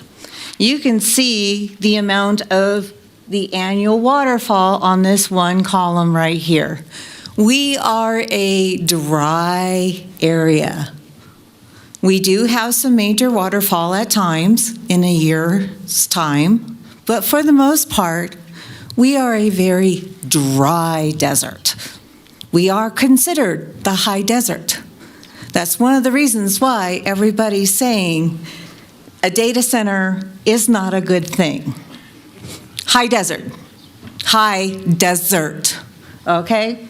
Now the issue now becomes, where I'm coming into this, is this big hoo-ha about having Stantec come in, and now you're going back to go to Lemon Valley. I applaud the fact that you did this thing for Cold Springs, but going back to do Lemon Valley, there was a whole bunch of stuff done before development was ever done for Lemon Valley that everybody paid for, and it got thrown away. It was, the name of it again? The Quad Knopfler Report. And that big old report just got chucked away. Gee, I wonder where all of our water comes from, that Vidler pipeline that allowed all this water to come into Lemon Valley that, floods us now, that has got Swan Lake full of water from sewer, that you guys have approved all this development around us.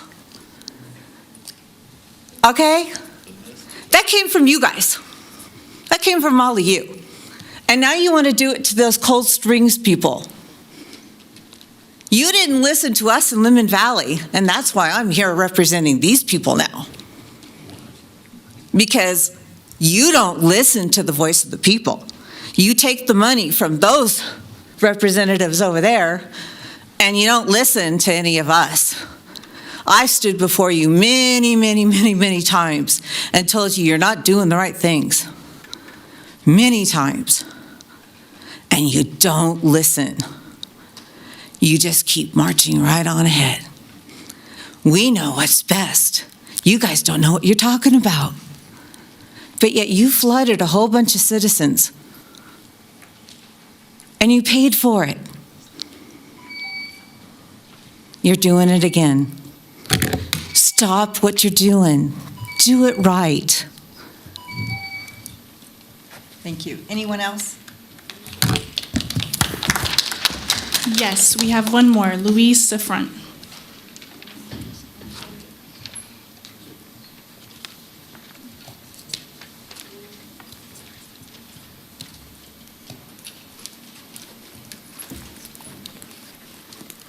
Is there an overhead?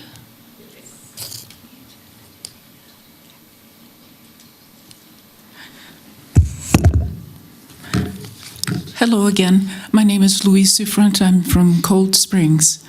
The gentleman, Dwayne Smith, just brought up issues about this study that you have paid for. I want you to ask of him, because he's the expert, and he has resources to answer this question. I'm just an average Joe or Jane.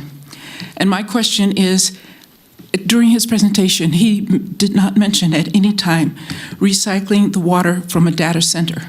So as you continue to consider the data center, you should demand out of his study that he take that into consideration and give you an expert opinion about what that development will do to the water resources. My fellow residents who rely on well water and groundwater will be devastated, and this is according to my understanding, by something like a data center. So as you consider storage units, as you consider new housing, also know what the water resource damage will occur if you allow a data center to be developed. Once something is destroyed, like your water system, it cannot come back. So know beforehand what you're bringing to our community, and to realize that Cold Springs is the experiment area is very concerning for me, and it should be concerning for you. So I thank you again. Thank you. We So have no none. more for this item. Thank you. Yeah. All right, then I'm going to go ahead and close that item and move to D. Is that what we want to do? Oh, I apologize. Can we get a motion to? Move to accept the report. Second. Okay, I have a first and a second. Any further discussion? Seeing none, please vote. Aye. Aye. Okay, thank you. Motion carries. Excuse me. Okay, all right. Go right ahead. Thank you, Madam Chair. Jeremy Smith, the record. I'm going to read this entire entry in. So it's public hearing. This is item 7D. City of Reno Master Plan Amendment, Stonegate Hines Ranch, CR 25-018. Consideration of appeal pursuant to NRS 278.02826 and Section 1.3 of the RPG Regulations on Procedure of the Regional Planning Commission's determination of nonconformance for a proposed master plan amendment. The 1,767-acre site is generally located partly north of U.S. Highway 395 and west of White Lake Parkway, and partially south of White Lake and U.S. Highway 395 in Cold Springs. We will have Regional Planner Chris Tolley for this item to give a presentation, followed by City of Reno staff, and then the City of Reno's interested party led by Wood Rogers. But first, we'd like to hear from our chair and legal counsel. Great. Thank you. So I am going to ask for disclosures from my fellow commissioners. Then after that, legal counsel will have some direction to the body on this agenda item. I'll go ahead and start with disclosures. I have met with the developers of Stonegate and their representatives, and I also met with Olivia Taninger with Sierra Club and Manny Becerra, a Reno Planning Commissioner. I'll start on my left. I'm Brandy Anderson. I've met with the developer, Stonegate, and also with Olivia Taninger with Sierra Club. I too have met with Wood Rogers and the developer, and fielded several calls with some of the people that actually are here, so I don't know that I need to name every single person that I've spoken with, and through correspondence, either on the phone or through written correspondence. Great, thank you. Same disclosures. I've met with the Stonegate group, and no one else.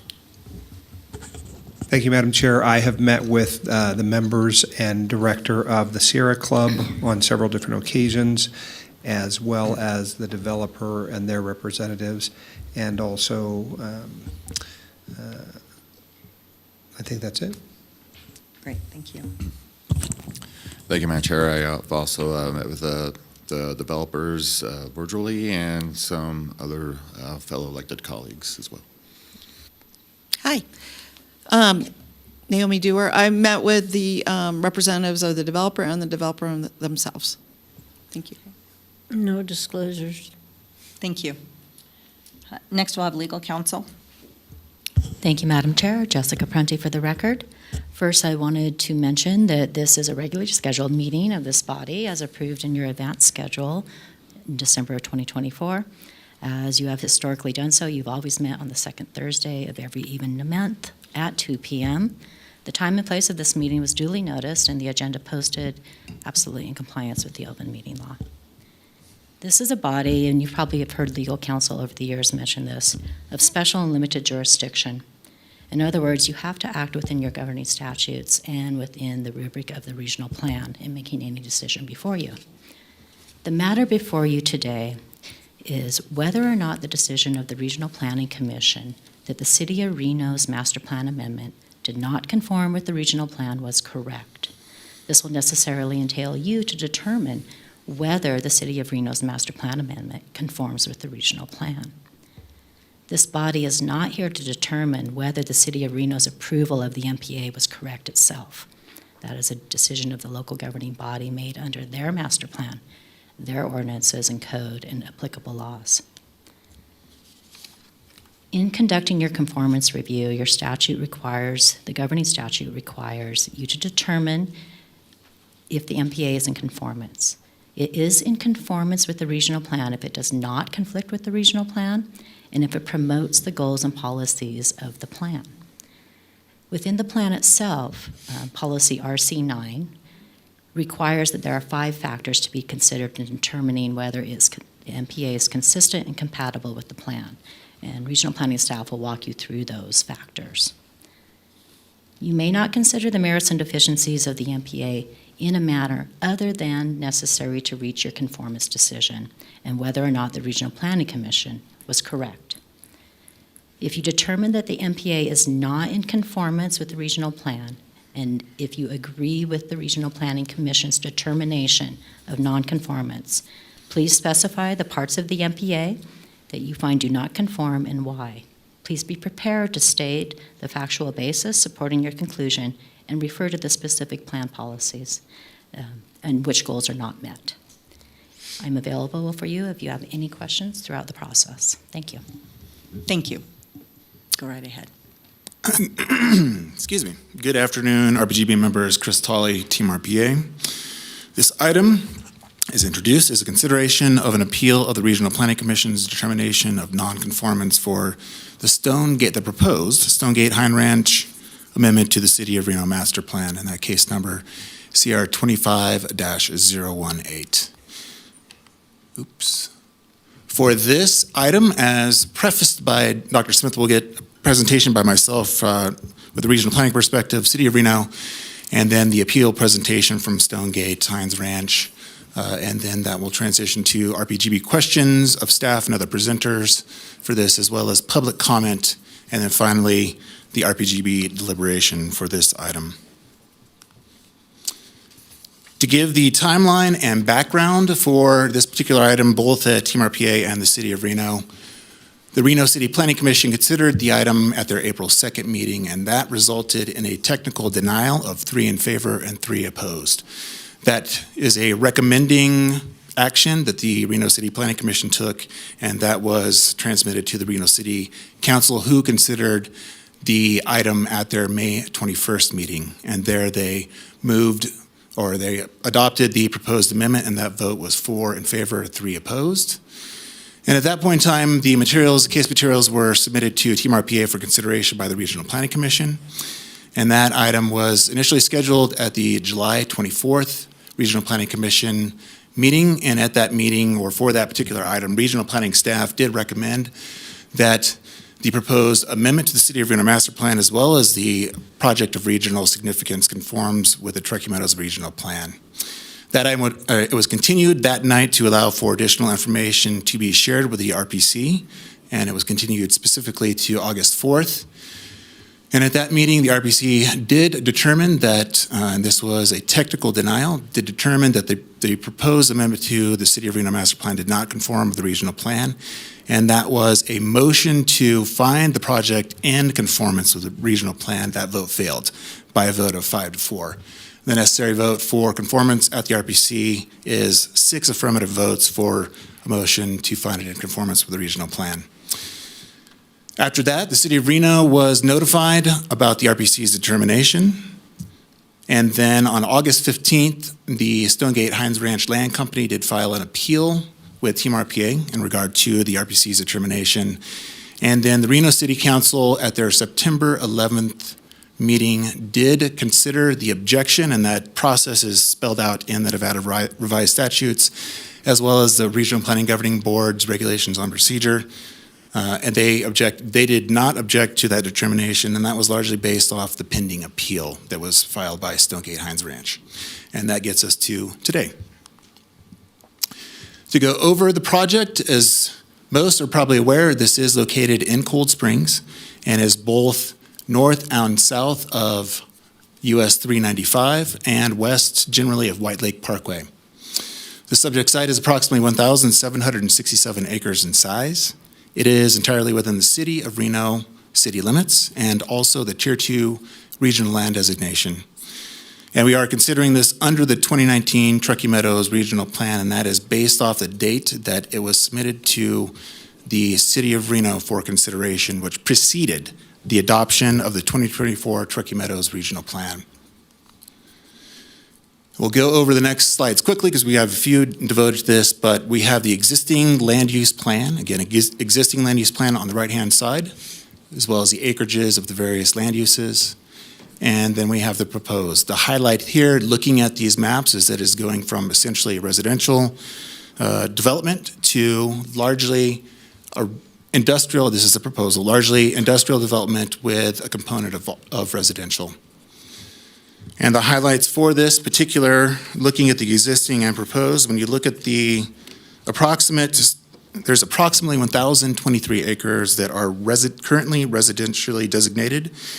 And then you have approximately 229 acres of mixed use and industrial, and then parks, greenways, and open space at 485 acres. And that is proposed to change to approximately 385 acres of residential, and then 923 acres of industrial, plus 54.6 acres of suburban mixed use, and then the balance being parks, greenways, and open space at 403 acres. And then looking at the historical perspective also within the City of Reno, this goes back to their annexation of the land, I believe, and it was in 2006. The amendment to the City of Reno Master Plan at that time came forward to regional planning to look at. And the highlight from this slide is that what existed prior to the Stonegate PUD, that center set of columns, was largely similar to what is being proposed today. So we have 402 acres, or roughly about 20% of the site for residential, a little over 60, or a little in the 50s percentage-wise for industrial, and then either suburban mixed use or urban residential commercial component at around 3%. And then we already looked at the existing and proposed land uses, and this also shows us that 2007 look. And you can see, again, existing in the center, and then the land use predating the Stonegate PUD, largely similar to what is being proposed through this master plan amendment. And when we're looking at the change in land use going from residential, largely residential to largely industrial, Part of what we're looking at in terms of the overall, I guess, scale of the development, it comes in line with our look at policy PF1. So by switching from residential to industrial, we do see a reduction in water use that is on the order of 60%. And these are estimates as part of what we look at. They're not the end result of what is existing on site, but an estimate. We also see a reduction in traffic in the neighborhood of 17%. We see a reduction in sewage disposal generated from the site of 43%. We see a reduction in the student population of greater than 80%. And this is again related to the key PRS factors, or the key factors, switching from 5,000 units to 1,350. And then the increased signal from industrial gets us from the existing estimate of 2,257 jobs up into the 8,000 job realm. And then, as introduced through this item, the RPC's determination really centered on the regional form of public facilities in terms of a non-conformance, not being able to make all the findings. Specifically related to policy RF11, compatibility factors, and that it looks at both regional level and then the local consideration of compatibility. And then the public facilities and services, and that is largely the Cold Springs water balance analysis not being completed. And further discussion by the RPC also cited concerns about transportation improvements and flooding.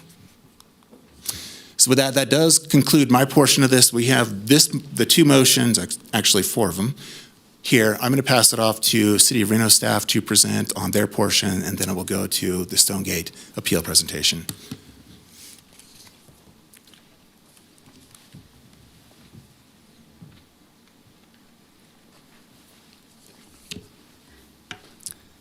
That's the, that's the applicant's interested party.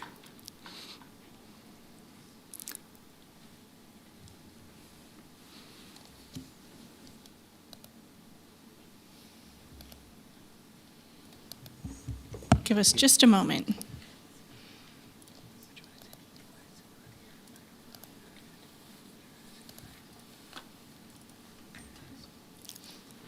There we go. Okay, you're all set. Thank you very much. Good afternoon, Jeff Foster. I'm an associate planner with the City of Reno, and I just wanted to spend a few minutes going over the city's process as a part of this application. Mr. Tolley did a great job, so I will skip through or proceed through some of the things faster, but just wanted to kind of bring our perspective in terms of the process. Oops. Okay. So as Mr. Tolley indicated, there was a Planning Commission technical denial on April 2nd. The council did approve the master plan amendment by a vote of 4-3 on May 21st. When it did make its way to the second hearing of the Regional Planning Commission, the RPC did make a determination of nonconformance with the regional plan, even though TMRPA staff had recommended approval. The RPC voted 5-4 in favor of a finding of conformance, but as Mr. Tolley pointed out, that was a denial based on the supermajority requirement. So 4 commissioners voted against the finding of conformance. Review of the full transcript of the hearing, the justifications of the 4 commissioners can be distilled into the following 3 reasons, and these reasons were outlined in the staff report presented to council. One was a lack of information about the Western Regional Water Commission water balance study. We've heard about that earlier today. 2 was regional transportation infrastructure not being in place, uncertainty regarding timing or funding for construction of improvements and the use of side roads. And 3 was meeting the compatibility findings should require taking into consideration the county's envisioned Washoe 2040 master plan. I'm not going to get into each of those items at this point in time, but should you have any questions on those, I would be happy to answer those during the questions part of this. Additionally, there were 2 concerns that were brought up by the 4 regional planning commissioners who voted against the master plan conformance determination. The first issue was that amending the master plan nullifies the City of Reno fire and public safety services agreement that is in place with the current planned unit development. However, let me be clear that that is incorrect. This agreement remains in place and may be brought to the City Council to update to reflect the proposed development. Furthermore, impacts on public safety would be addressed during future entitlement reviews that will be necessary to develop the site. The second concern was that potential data center standards from future City of Reno efforts may affect the potential development of data centers on the Stonegate property. Let's first note that all future proposed uses and projects will be governed by the Reno Municipal Code and will undergo required review and approval processes. The city will develop any necessary mitigation through these processes, including but not limited to the conditional use permit process. Stonegate will follow any code and legal requirements in place at such time as a data center is proposed. Also, it's worth noting that data centers are allowed in various zones, including commercial, not just industrial. And so therefore, the existing land use mix that is allowed, the master plan land use mix, would also facilitate data center development, should they propose those. And changing from industrial, which they have proposed, to something else, i.e. a large swath of commercial, would also, again, potentially allow data centers to be developed under the Reno Municipal Code with the approval of a conditional use permit. So subsequent to the RPC vote on September 10th, the City Council voted by a vote of 6-1 to not authorize city staff to object to and subsequently appeal as necessary RPC's determination of nonconformance. There were two options that were given to council at that hearing on September 10th. The first one was that if council were to direct staff to file an objection, the Regional Planning Commission would consider and issue its final determination of conformance or nonconformance.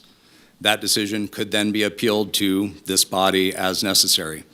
The second option was that if council were to direct staff to not file an objection, the developer could appeal the case, and then it would then go directly to the governing board on appeal.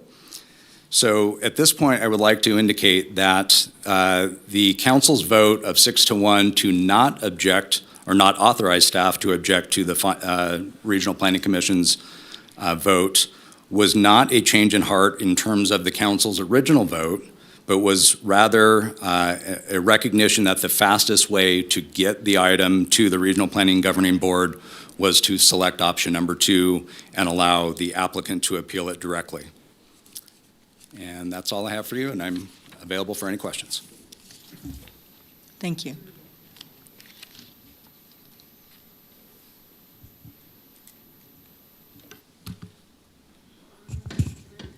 I'm shorter than all of them.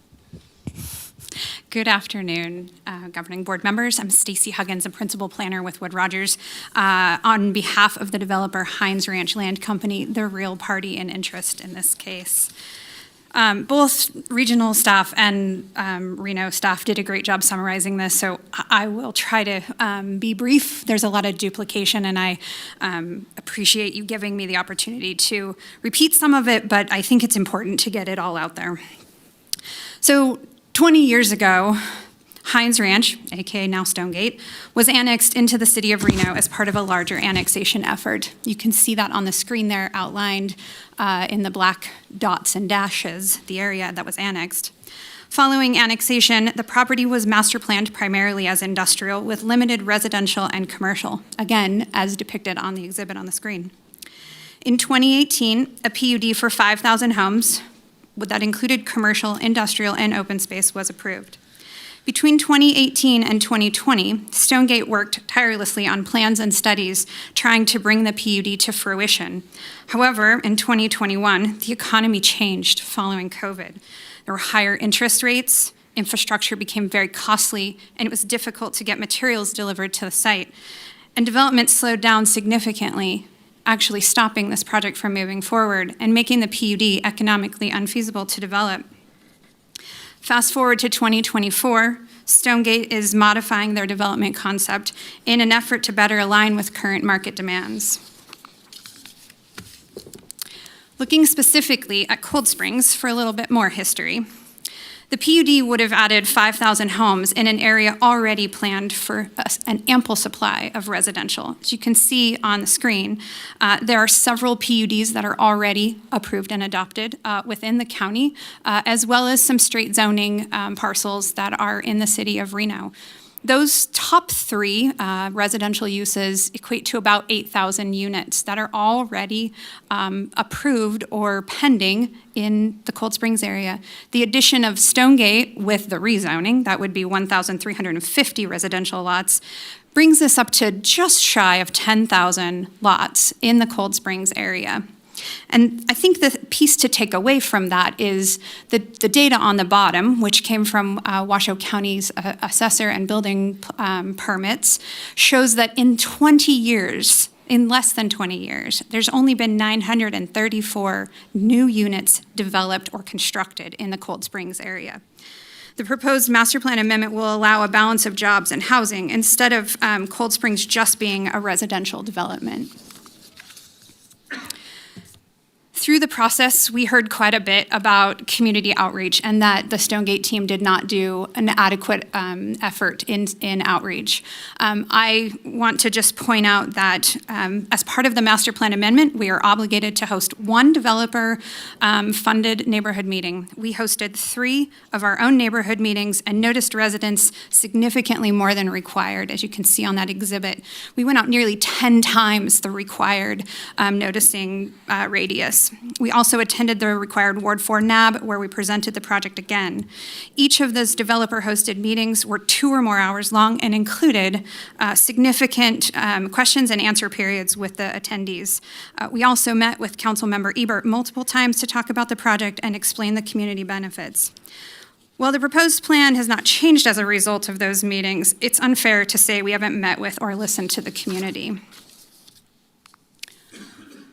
You all just saw these comparisons of the 2006 annexation master plan, as well as what is proposed today. As City of Reno staff indicated, the City Council did find that the proposed master plan amendment aligned with the Reno master plan, policy guidelines, the area-specific policies, the growth and reinvestment framework, and compatibility findings. I do want to point out that as a part of the proposed, there is more open space than there was when the original annexation and master plan had happened. And that's primarily around the edges of the larger parcel. There's a big chunk of open space along the north and west edge, south of 395, as well as around the southern boundary, where there's additional open space adjacent to the Forest Service. Again, as part of the master plan amendment that the city approved, they also approved a rezoning of this property. The rezoning of these parcels going away from PUD includes 923 acres of industrial. Sorry, put my glasses on. 54 acres of general commercial, 385 acres of residential, and 403 acres of open space. The industrial zoning, as staff mentioned earlier, would also allow some commercial uses. Actually, when we looked at the analysis at the table, it actually would allow 31 commercial and retail uses within the industrial zoning category. So I think that it's important to know that we're not discounting or not encouraging commercial uses within those zoning districts.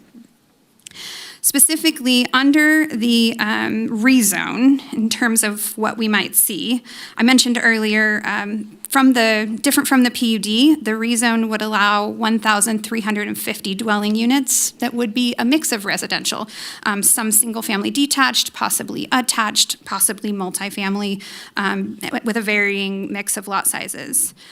We would anticipate 11,750 square feet of industrial or employment uses. We anticipate 210,000 square feet of commercial and retail uses within the general commercial districts. And we anticipate, based on the zoning, 400 acres of parks, open space, and trails, and again, with access to the Forest Service property. The mix of land uses allows more flexibility than the PUD, but with the rezone to straight zoning, again, rather than the PUD, future development on the subject parcels will be required to meet all City of Reno Development Code standards with any future project. It really puts the oversight of the uses and the standards back in the City of Reno's hands, as opposed to the PUD, which had its own design standards and list of uses that were permitted. Again, just as a side note, we heard a lot of comments about the community needing more commercial uses, and we understand that and appreciate it. The industrial zoning category allows a number of commercial and retail uses, and it's likely that the commercial uses will be developed within the industrial areas, similar to what you might see in other flex industrial spaces throughout Reno Sparks. Not to be too duplicative, but again, after the City Council approved the master plan amendment, it was forwarded to Regional Planning Commission for their conformance review. Again, this is being reviewed under the 2019 regional plan because of when it was submitted to the City of Reno. There are the 5 factors that need to be found to justify conformance. After considering the factors and the findings, Truckee Meadows Regional Planning Agency staff recommended the RPC make a determination that the proposed amendment conforms with the goals and policies of the 2019 regional plan. The factors on the screen are those factors, and I would argue that the reduced housing still conforms with the regional growth. Proposed master plan conforms with regional form. The proposed amendment reduces the overall impacts and conforms with public facilities and services. The reduced impacts of the rezone conform with the natural resources factor, and the proposed amendment, which has been reviewed by several agencies, meets regional coordination.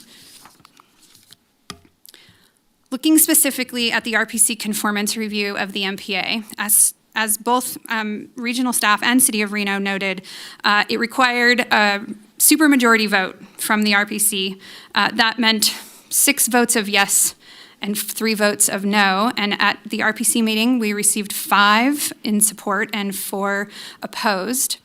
As was indicated previously, the issues really focused around the Western Regional Water Commission water study, regional transportation infrastructure, and the Washoe County Master Plan.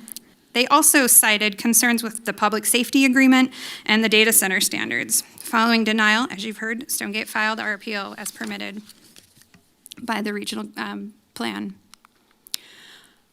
I will not rehash this tremendously. You've heard about this study today. I think what's important to note is that with the amendment, the Stonegate property or project will reduce its water demand by 60%, and it also sees a reduction in sewer disposal by 44%.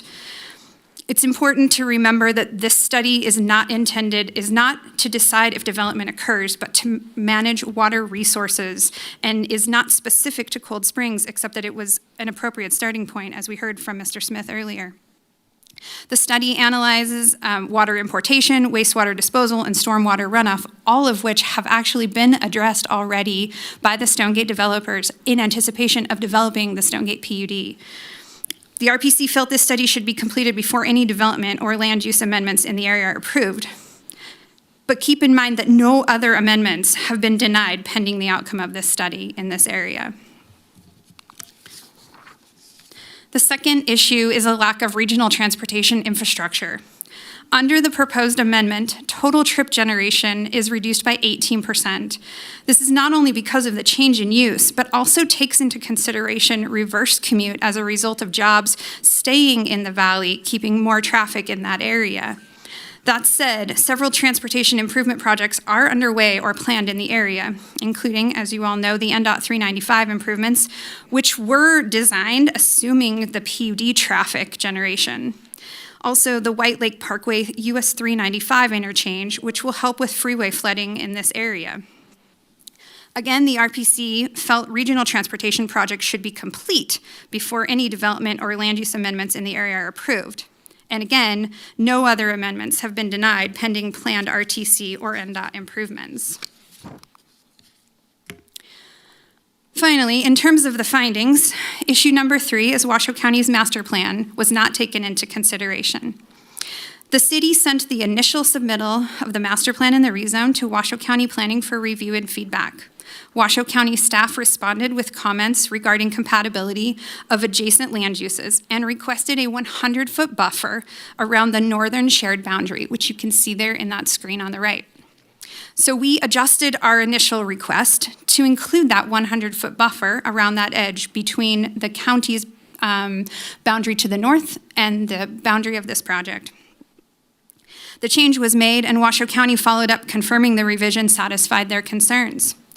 I think it's also worth noting that Truckee Meadows Regional Planning Agency staff looks at regional compatibility to ensure land use makes sense, and found the request conforms with regional coordination and regional form factors. Again, no other amendments have been denied based on other jurisdiction master plans, particularly when the jurisdiction is supportive. In terms of the public safety agreements, separate from policy issues, the RPC was concerned with the notion that the existing public safety agreement in place through the PUD would go away. As staff noted, the public safety agreement does not go away. The MPA will not nullify the existing agreement. If the MPA is approved, the agreement will be modified as noted in the City of Reno staff report, which is a snippet on the screen. Also, public safety is not a finding or a policy of regional plan, and no other amendments or projects have been denied for this concern. But while we're talking about fire and public safety, I do think it's worth noting that it has been addressed, again, as part of the PUD. The public safety agreement in place was approved in July of 2018. The PUD did generate a large demand for a fire station. With the change to the zoning and the land use on this parcel, there's no longer a demand for a fire station at Stonegate. The amendment itself would reduce the call for services as a result of the change in uses. Also, there are 5 fire stations in the area. Therefore, additional stations are no longer deemed necessary. The existing fire stations can serve the development through mutual aid agreements that exist. And it's important to keep in mind that industrial buildings have more robust fire sprinkler systems than residential would any day. The bottom line is that fire and public safety is not an issue and should not be a reason to deny conformance. Very briefly, I want to touch on data centers. We've heard it time and time again. This was another concern by the RPC about future uses, specifically the potential for data center uses. Uses at this site are not known at this time. As City of Reno staff mentioned, any uses on this site will have to be reviewed and will have to meet city requirements in the future. No other master plan amendments have been denied for the potential use on them. I also want to be very clear. Contrary to comments and concerns from the RPC, Stonegate is not building a hyperscale data center, nor is this a data center project. Stonegate is focused on providing a diverse employment base with a mix of advanced manufacturing, research and development, and logistics businesses that can be complemented with commercial, retail, and even residential uses.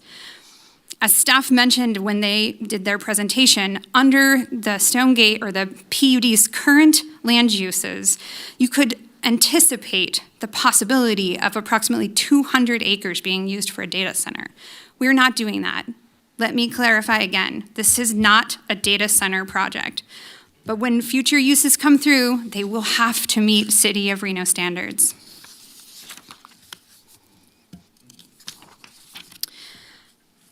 In terms of general regional plan findings, I have a couple more things I'd like to just touch on. Water service, we've heard it's a concern. The PUD needed 2,500 acre feet to serve 5,000 residential units, which also required importation. The amendment needs 1,000 acre feet. That's a 60% decrease from what the PUD needed, and it doesn't require importation to serve the amended land use. Stonegate owns 1,700 acre feet of water on site. Again, we do not need to import water to serve the future development. Great Basin Water Company is the Cold Springs water purveyor, and they currently only use groundwater. Future development will require phased improvements, which will be paid for by the developer and dedicated to Great Basin Water Company. Sorry, my pages are sticking. While Stonegate has their own water, if they cannot prove up the water rights or they need more, there is an option to integrate with TUMWA in the future. We've not taken that off the table if we need it in the future. Speaking of water rights, I mentioned this a minute ago. Stonegate will use on-site water rights to serve this project. There are, again, 1,700 acre-feet of adjudicated rights. They have the senior-most water rights in the basin. They will add 3 water sources to the Great Basin Water Company system: groundwater, streams, and springs. In June of 2025, the state engineer permitted quasi-municipal rights, water rights. 1,185 acre-feet annually were converted. Of that number, 314 acre-feet annually are available for immediate use right now. Stonegate will construct the infrastructure to use the water, but that's not built until there's a reason to do it. They know they have to do it, so they will do it. All of the infrastructure will be built to Great Basin Water Company standards and dedicated to be maintained. I mentioned this earlier, but again, if Stonegate's water rights don't prove up and more is needed, Stonegate will be responsible to pay for all the costs, including connecting to TUMWA. I will touch very, very briefly on basin yields. There are experts in the room that can answer much more detailed questions about this than I can, but I will hit on it high level. There was a Cold Springs Water Resource Assessment prepared in March of 2020 by Justin Huntington, who's a PhD with DRI. He identifies in this study the various types of yields that are used and are calculated, which are based on combinations of water sources to recharge the aquifer. Specifically, the yields, when we talk about perennial yield, that only accounts for available groundwater. There are 2 additional yields: Qmax, which accounts for a sustainable amount of groundwater pumped without depleting the groundwater reservoir, and then the Qmax system, which accounts for all of the available water sources: groundwater, surface water, and reclaimed water. Again, the Stonegate water will add new water resources to the Great Basin system, which increases the surplus of water in the basin. I also want to note that appropriation of rights does not take into consideration surface water or reuse water available. The Qmax total of 4,580 acre-feet per year, after Stonegate adds their water to the resource, is an adequate supply to serve Cold Springs, including Stonegate.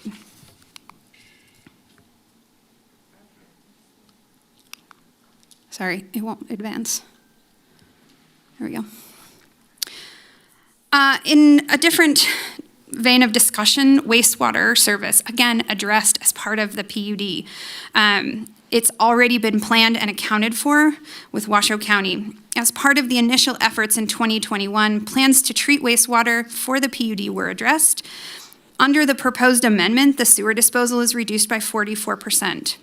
All wastewater associated with the Stonegate project will be served by the Cold Springs Water Reclamation Facility managed by Washoe County. Upgrades to the facility may be needed as new development occurs and would be paid by the developer through hookup fees. The amendment to include industrial promotes the use of treated effluent for year-round use or groundwater recharge, which ties back to what you heard from Mr. Smith during his discussion about the water study. Again, this approach and the land use amendment supports a water balance for the Cold Springs Basin. Stormwater management, addressed with the PUD. Currently, during significant storms, the freeway floods as a result of undersized pipes constructed along the frontage road and under 395. The image on the left is the represents the man-made floodplain. The image on the right represents the approved CLOMAR from 2019 that addressed stormwater by channelizing the flows and mitigating for flooding along the highway. Future changes to the CLOMAR may be required based on project design and future drainage concept to be approved by the City of Reno before any development can occur. Again, all improvements will be paid for and maintained by the developer and done through a future entitlement phase. Washoe County School District. We've heard some comments about schools and what is or is not or should not be. The PUD, again, was based on 5,000 homes and generated under that PUD 2,310 students. Under the amendment, based on 1,350 homes, we anticipate 424 students, a decrease of almost 82%. School sites were included in the PUD, but were not the developer's responsibility to construct. Discussions with the school district have indicated they no longer need new elementary schools, and they do not need a new high school at this time. This should not be considered a factor for conformance as you consider the policies. I'm getting close, I promise. The fiscal benefit. As part of a master plan amendment, we are obligated to look at the fiscal impact analysis of the change in the land use. As you can see in this exhibit, the Stonegate project creates a positive net fiscal benefit to the entire region, with an estimated $700 million at build-out over 20 years. Again, Eugenia Larmore is here and can talk in detail about the fiscal impact and the revenues to the communities if you have more questions. As part of the MPA analysis, we also looked closely at jobs and economic factors in the North Valley and how it compares to South Reno, which started in a very similar fashion. You may recall that it used to be a large ranching area before IGT moved into that area, and IGT was the primary employer. At the time, they were the only business out there.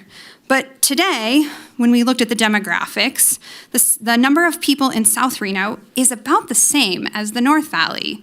The difference is the number of jobs that are available in South Reno are double what is available in the North Valley. As a result, people are leaving the North Valley during the day for work or other services, which really has an impact on businesses that are dependent on daytime uses, such as restaurants, that really need two service times, either breakfast and lunch or lunch and dinner. If residents are gone during the day, those businesses struggle. If there were more jobs available in the North Valley Cold Springs area, residents wouldn't have to leave. With the amendment, Stonegate is estimated to create approximately 8,000 permanent jobs and several thousand other construction jobs, which will lead to a significant boost in spending, particularly during lunch and after hours. I've touched on a lot of this already, but just as a reminder, the proposed amendment increases jobs, increases access to parks and trails and open space and public lands, brings an opportunity for a diverse housing stock, has the potential to bring new services, grocery stores, eating and drinking establishments, and has a positive fiscal benefit for the community and each jurisdiction within it. The proposed amendment also decreases traffic, water, sewer, and students.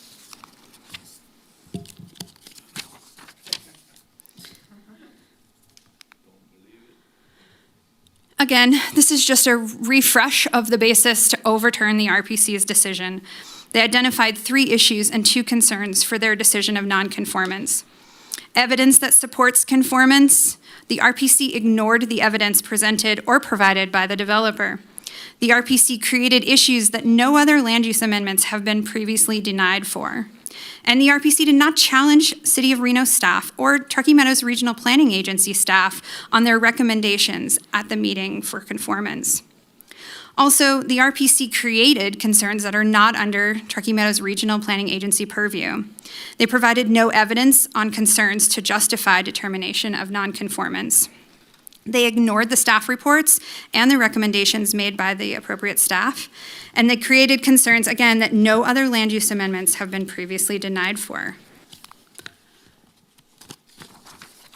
Throughout this presentation, I've touched on all of the following master plan findings and justifications, but just as a reminder, the MPA reduces the overall regional impacts.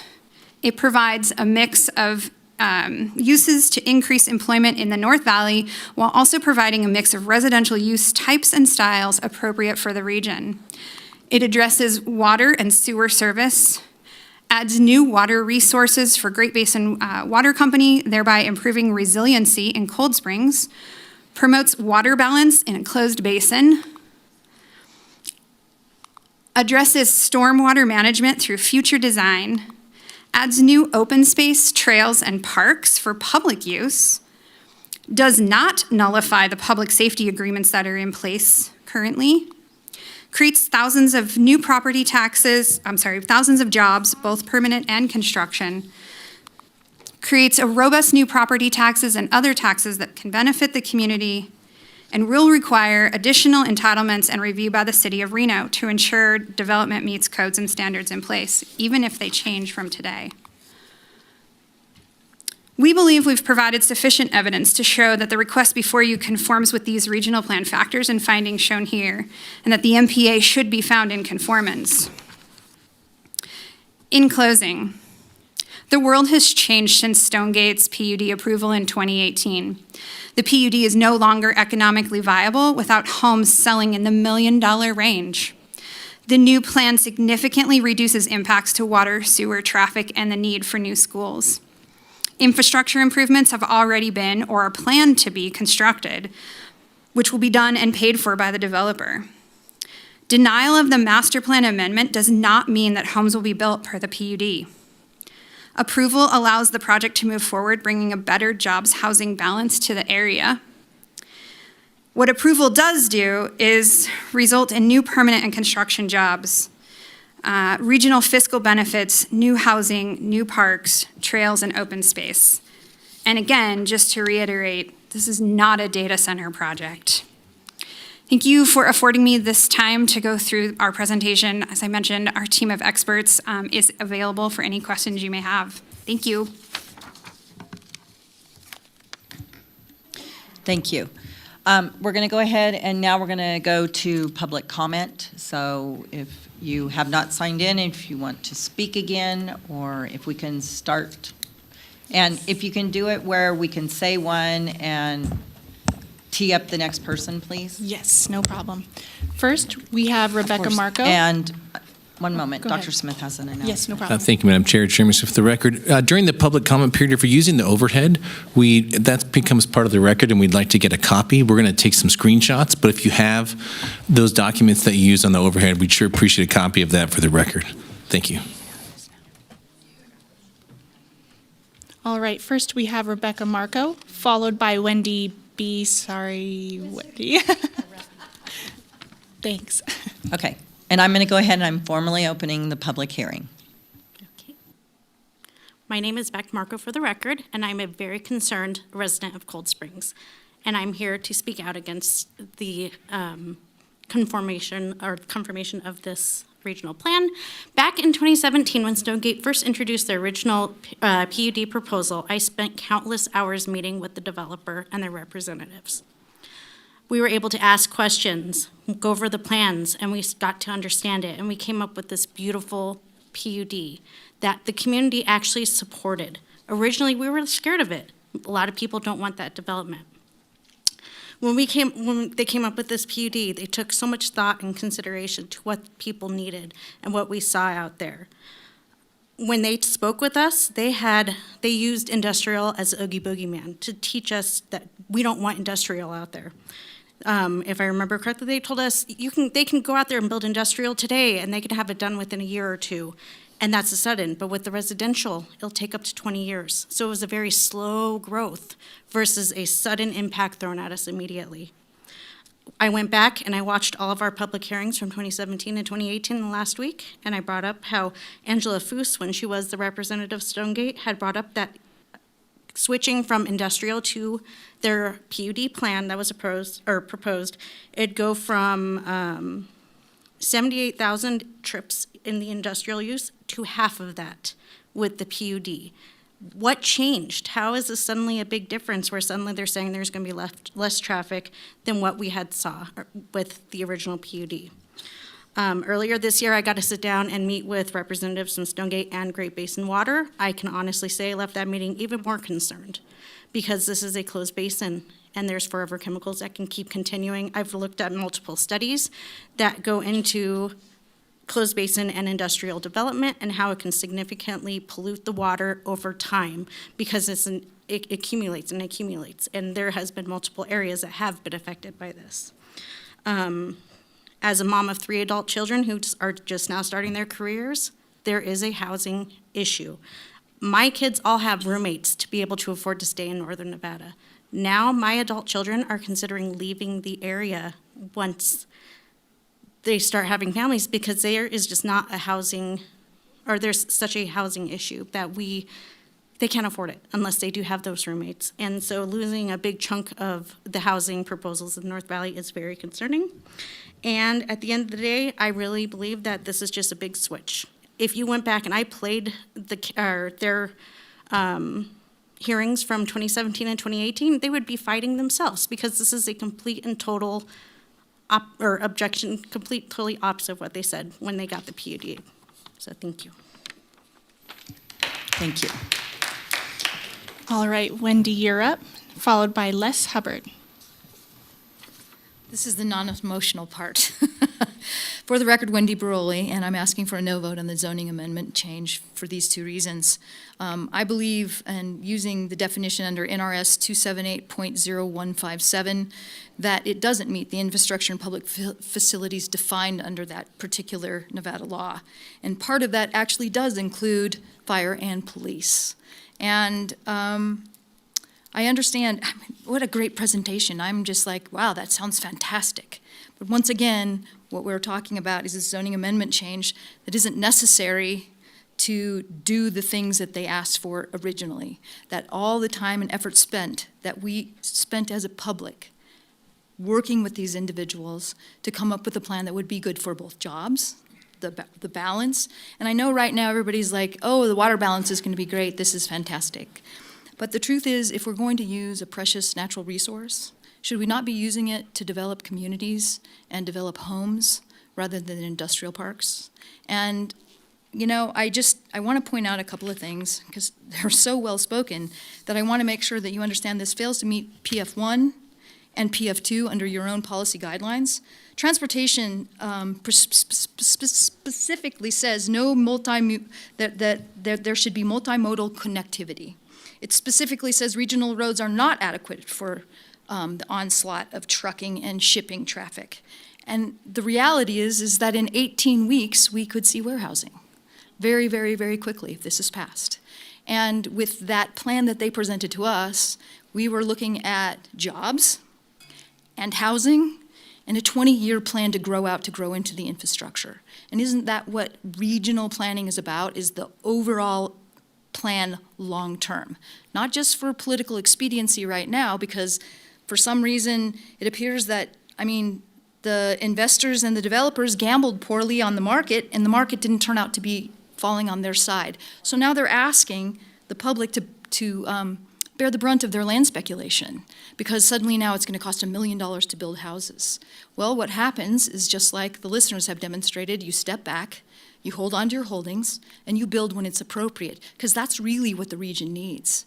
If the region didn't need this, we wouldn't have our Congress telling us that we're going to trade public lands for Washoe County lands to build more houses. We already have 5,000 houses right here and ready to go, an agreement amongst a group of people who are probably the most contentious any of you have probably been confronted with. And I know, because I was working with a developer on another project, and it's very, very difficult. And they came together and said, yes, we're going to accept this. This is good for our region overall. We're going to get schools. We're going to get resources. We're going to have all the things that happen. And one of the things I have a concern at is that she claims the uses aren't known for this project, yet we claim 8,000 jobs or 60% water decreasing. I'm just asking you to just allow this to stop and go back to the original PUD. Thank you. Thank you. All right, next up we have Louise Siffrent, followed by Tammy Holdstill.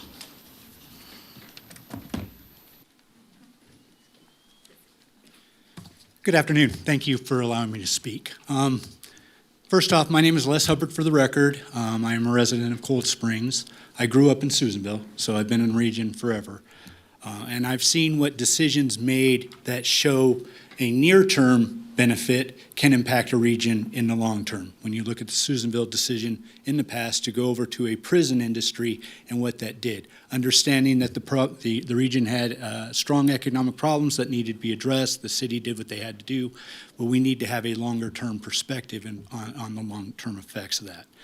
I commend this panel for doing a data-driven assessment on whether that was the project amendment is in conformance. I would request that you continue to have an inquisitive nature in asking the questions on to what is the basis for these assessments and these numbers that are being provided to you. I would also encourage you to look at 3 separate criteria within your conformance areas. Number 1, bolstering a strong economic base. How does this bolster a strong economic base for that region? People drive the economy. That's really the truth. An industrial complex will drive a lunchtime economy, but is not going to drive a long time, all-day economy in the area. The second is promote a diverse and growing population. All I have to do is drive over the hill. So if I see a bunch of industrial in Cold Springs, drive over the hill, it's a continuation of the same thing when you start to get into Lemon Valley and that other area. And then you start holding yourself at the mercy of the economic engines behind there. So we look at what happened with Amazon. They're now moving out of Lemon Valley. What are we going to do with all that space? We need to make sure that we're making use of all the available space that's there. And again, people live in their homes for generations. Those homes generate economic base in the long term. And the last one is promote a safe, healthy, and interconnected region to ensure a vibrant environment today and in the future. It is a beautiful piece of property. It is beautiful. You've heard all the water. I encourage you to keep diving into the details of safety and water, but also think, what does this change as people are driving over the hill into Nevada and the first thing they see is a whole bunch of warehouses off to the right in what is now a pristine piece of property. Look to the left, you can see where we built houses, there's trees, especially right now, all the colors are there. Let's look to the future. Let's make this place look good. Thank you. Thank you.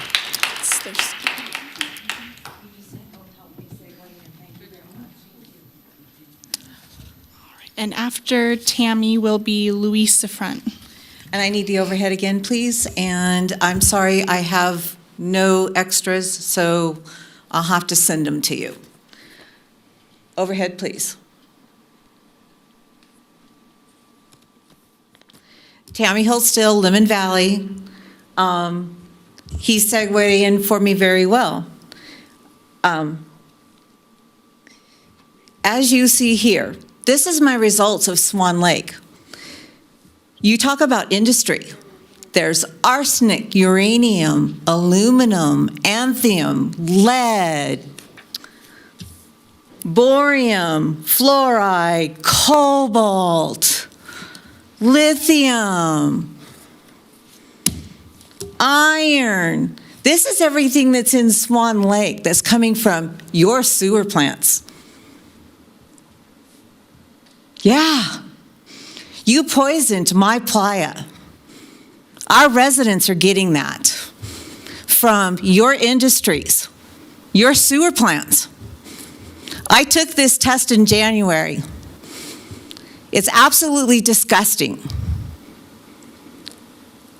Congressman Amodei has this information.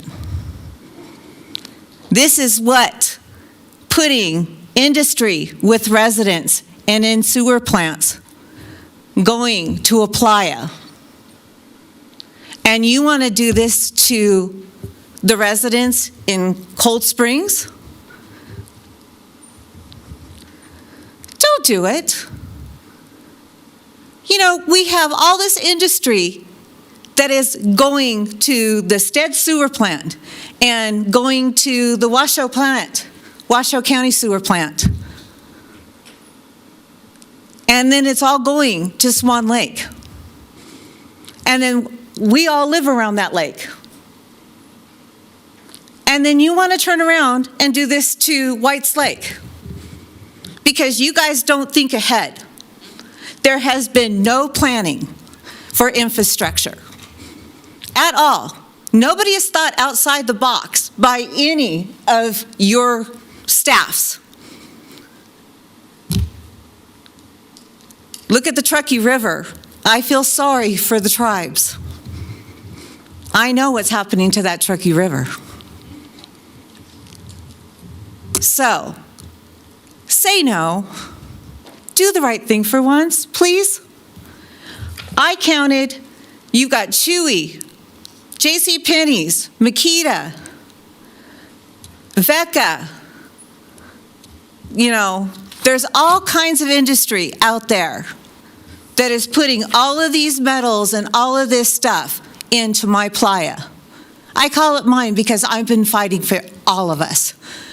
People have gotten sick out in Lemon Valley when we got flooded, when all that water ended up on their properties. We have people with cancer and leukemia. You need to stop. You guys are the heads. Next, we have Louis Safront, followed by Bob Blackstock.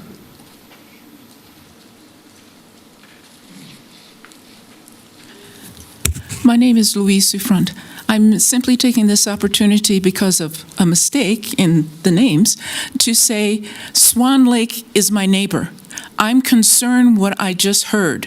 White Lake is right next to me, so of course I'm concerned. But when I hear of the pollution that was not addressed and planned for mitigation, I look at Swan Lake and say, that's what happens. So I'm imploring you to know what's going on and protect the communities. I don't want White Lake to wind up as Swan Lake, which is, by the information you just received, totally polluted, totally harming the community and their health. So please, draw on your ethics, draw on your morality to prevent this from happening to our community. That's my request. Thank you.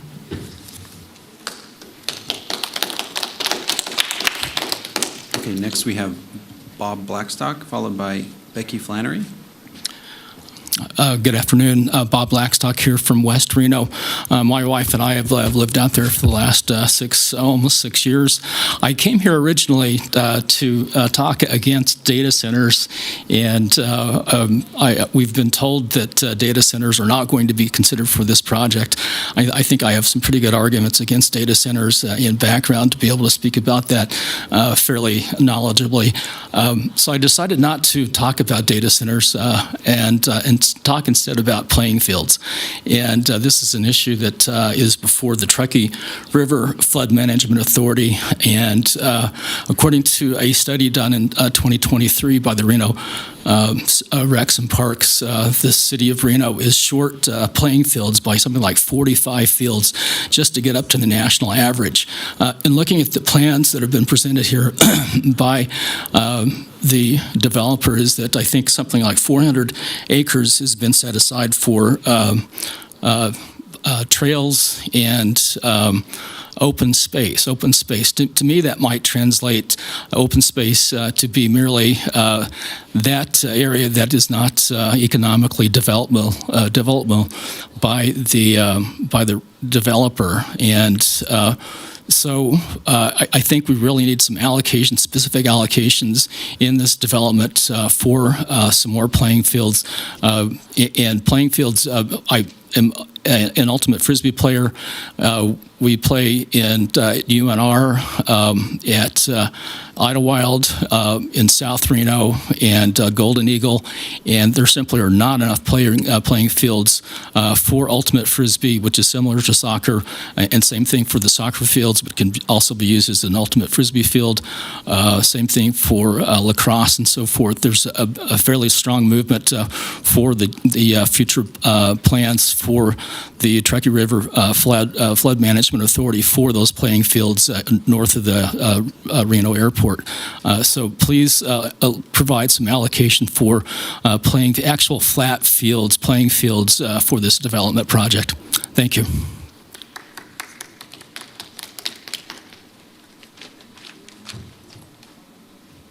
All right, next we have Becky Flannery, followed by Jefferson Tyler. Hello again. My name is Becky Flannery for the record. Sorry, I dropped my phone the last time I came up here, so I was slightly unprepared. I've been reviewing here your own, City of Reno master plan. It's beautiful. I love what you guys did in detail in this. Let's see, GP1, economic diversity, I think we've hit on that. Quality of life considerations seem to be missed with this transfer of development. We need homes. Our children cannot afford to live here. Okay, please allow us to have some more homes.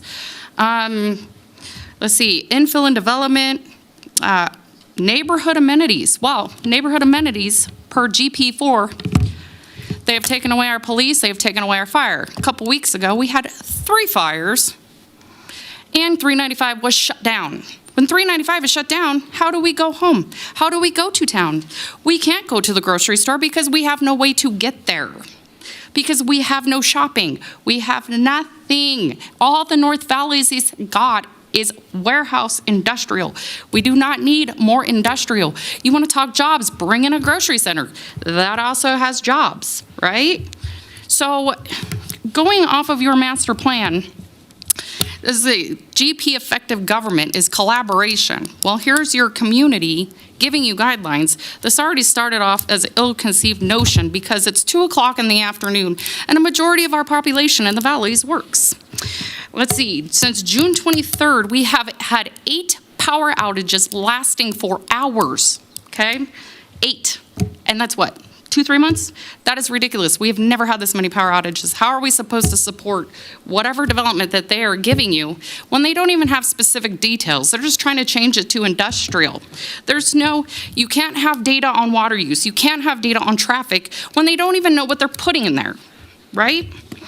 So we've lost fire, we've lost police. We already have an elementary school that was built in preparation for this development of 5,000 houses. We have the same population as Spanish Springs. Spanish Springs has Costco, they have Home Depot. I mean, I can go on and on and on about the amenities Spanish Springs has. The North Valley's just lost a grocery store in Sun Valley.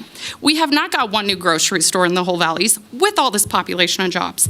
I'm lucky that I work in town. I can DoorDash lunch. Where do these people DoorDash when they're on lunch and they didn't bring one?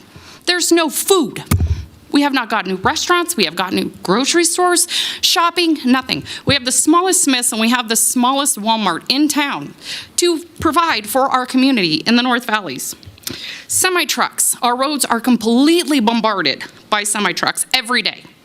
Okay, we know that there's a 395 construction thing happening, but it only goes to Stead. So what happens with Cold Springs if they need to go up the hill into Cold Springs? What if that semi-truck decides to slide? Now nobody can go home because 395 is blocked. There's no mitigation is concern of what is happening to us in our valleys. Nobody is listening, okay? We have people right there on that side of Bordertown that are on wells. These people, they could go ahead and they can dig farther into the ground. These people cannot afford it. What happens when their water dries up? They shouldn't have took away Tumwell. That's a bad idea. They're already raising our rates on power and water. It's happening currently. So, and then not only that, but a lot of us already have a job. So my boyfriend works out at Trick. He makes a good amount of money. He has amazing benefits. I'm in healthcare. He has better pay, better benefits than I do. Why is he going to give up his job to go work at a whatever they decide to build across the highway to save on traffic? These people are still going to go out to trick no matter what you do. This is not beneficial. So can we please get some stuff for the valleys that benefit us instead of this? They should come sit down with the community again and come to an actual conclusion of what is beneficial for our communities per your own master plan. Thank you. Oh, by the way, I want to say that my daughter is currently in the hospital. She just had surgery. I love my community so much that I came here, so I apologize for all the phone answering, but that is Renown calling me. I came here because I care about my community this much. So now I'm going to go to Renown and I'm going to go pick up my daughter, and I hope you guys have as much care and love for our community as I do. Thank you. Next, we have Jefferson Tyler, followed by Darian Glenn. How y'all doing? I'm a former journalist. I've interviewed a lot of you guys. You know I have a reputation for facts and smelling out false statements. And what I heard here from the developers was a bunch of false statements. I'm sorry, but it's true, and I find it offensive because I respect y'all. You guys have done great jobs representing people. But the fact that I see a slide on there that says the study for water, and right underneath it says 60% decrease, and then misrepresenting that, and then 2 slides later, they say, oh, this is from our assumptions, that offends me, okay? And it should offend you as well that they came across that way. 8,000 jobs, they said they're gonna create. However, there's never been a data center to create more than 300 jobs. The one on USA Parkway, that only creates 36 jobs. So where are these 8,800 jobs coming from? That's false. I'm sorry, but it is. Hey, we're going to create groundwater in springs. Well, unless you got God on your payroll, I don't see that happening, okay? Water's got to come from somewhere, and they're using more of it and electricity. How is the solution to take away from Reno's water? We're thinking about doing that. So you're going to cripple Reno as well? I mean, it's just not appropriate. Not appropriate. They said here, people have a problem that people work there and then they leave the area, but then they talk about we're going to create more jobs out of there. No, it makes more sense to create homes out there so they don't leave the area and have some place to live. But they're taking away from that. Hey, we've got more public space. Well, that's because you took away the community center. That's because you took away the parks. They talk about what the violation is quality of living and all that. Why take that out? Why take out what's going to help the community? My biggest problem here regarding this has to do with disrespect and also having to do with the fact that you're talking about energy consumption. But has anybody talked to NV Energy to do a study about how this is going to affect them? The water study is still going on, but you're going to pass this without knowing how it's going to affect the water supply? I mean, you guys aren't just serving the buck, you're serving the people. And to serve the people, the point of these kind of projects is to keep what's going to help them. The community center. Find out how the water study, the water consumption is going to affect these people. If you're gonna vote on this today, I would suggest you vote on postponing this till you find out how things are done, so you know how it's gonna affect the community. That's my proposal to you guys. That you should think about that. Why would people move to a place where a machine building hums all the time? I got 2 kids, 2 very adorable kids, 8 and 3, okay? But I'm not gonna move to an apartment where a building next door is humming and giving off radiation. Let's talk about those power lines you're gonna bring in. Let's talk about the studies that talk about that higher volume power lines has a higher chance of leukemia. And when that comes in, good luck with those lawsuits. That's a fact. Look up the studies.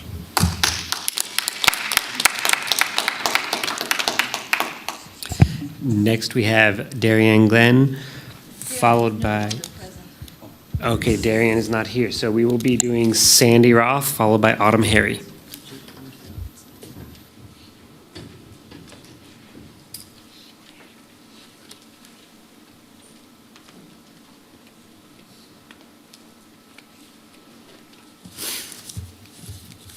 Hello, my name is Sandy Roth, and I am asking you to affirm the Regional Planning Commission's determination of nonconformance for the Stonegate proposal, particularly when it comes to public facilities and services and natural resources.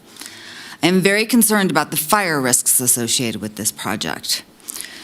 When materials were submitted to the Reno Planning Commissioner regarding this project, they said that approval of the new proposal would do away with the Stonegate's requirement to provide a fire station, a fire engine, a brush truck, and an ambulance.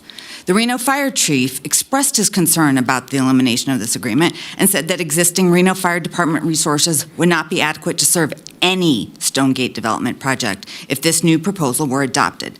This is a threat not just to our residents, but to our natural resources, even without the added risks of data centers. And according to the International Association of Firefighters, data centers create unique fire risks. Those fires are very difficult to control and suppress, and large amounts of water used to put out the fires result in toxic water runoff. It's important to have candid clarity on what's really happening with the fire situation and what threats that poses to the surrounding area, especially our land. Water is also an absolutely critical issue to consider here. Issues include how much wastewater can be processed. We have seen other cities suffer from a lack of planning when it comes to wastewater. In Arizona, a city is building a $90 million wastewater plant because of all the wastewater coming from a data center park. Of course, I know there's no data park coming in here. We do not have a clear understanding of the wastewater situation. Other issues that need to be taken into account include how much processed wastewater can be introduced into the aquifer without creating undesirable shallow groundwater, especially when water is being imported into the basin. In addition, there needs to be a very clear understanding of the impact of increased impervious coverage, as well as the impact of increased groundwater pumping and the consequent effects on residential wells. And there needs to be clarity on the likely effect on White Lake. All of this is true even if the new industrial does not include data centers, as they are suddenly claiming today. I think so many people in this room have heard them say that they're doing data centers. I understand that you don't want to talk about data centers, and I hope you understand that the analysis that was given to you today is based on an assumption of how that land is going to be used. We're not supposed to assume that it's going to have data centers. But this 8,800 job number is based on the assumption that there's not going to be data centers. The water numbers are based on this assumption. And so it's important to understand that we expect planning to be based on reality. And that's why people are trying to talk about the reality of what's really going on there. I hope, based on actual nonconformance, you will vote no.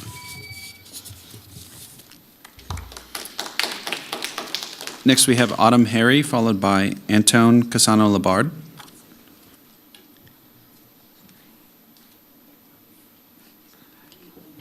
Are they still here? Okay, let's go ahead and move on. All right. Antone Casano-Labard. Is it me?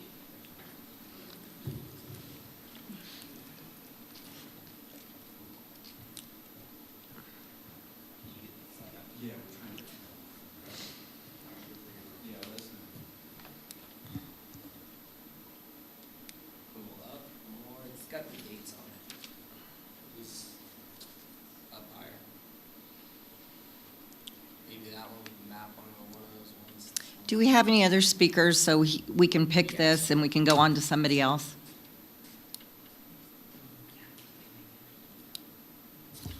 Yeah, we have Terry Meister. I believe she's online. Thank you.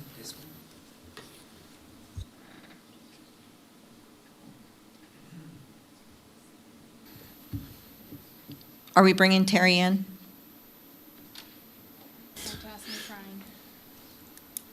We'll do Go back to Nathan. Oh, you have the slide?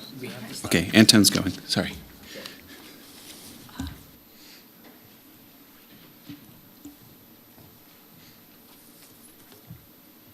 My name for the record is Antone Casano-Labard. I've gone to a lot of these, and I'm not a great public speaker, so bear with me a little bit. one of the reasons I had him put this up here is because I wanted to focus on 2005 when it was annexed City of Reno. When they did that, I graduated in 2005. My family's always been a big part in the city and all that stuff, and they did that in the promise that that would be for housing development. You see there where 2006 they changed it to light industrial and all that stuff. You know, that was a sideways change. I see it there, but it was always in the promise that housing would be built out there.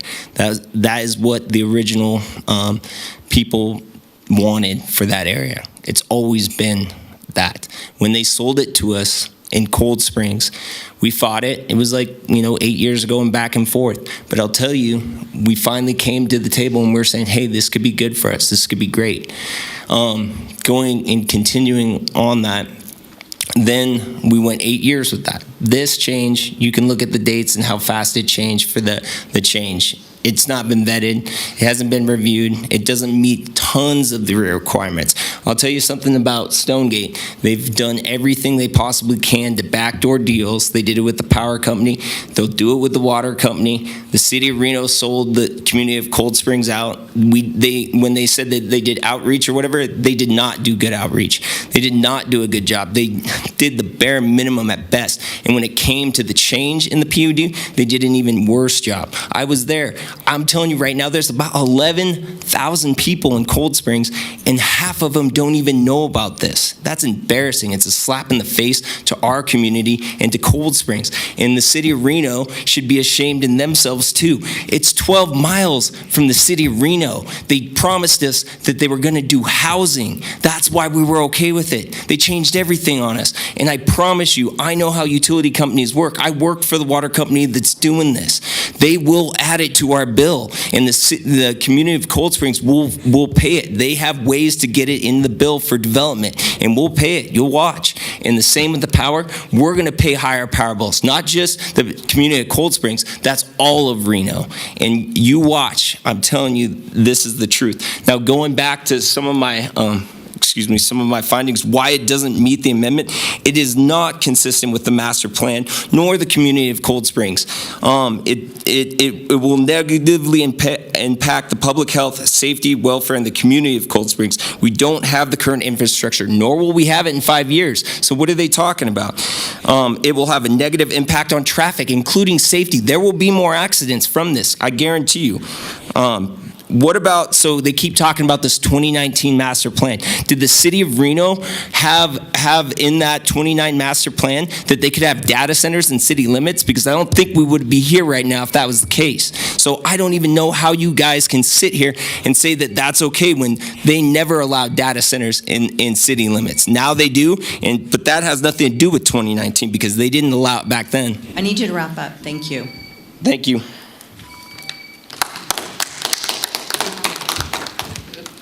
All right, next we have Nathan Canepa,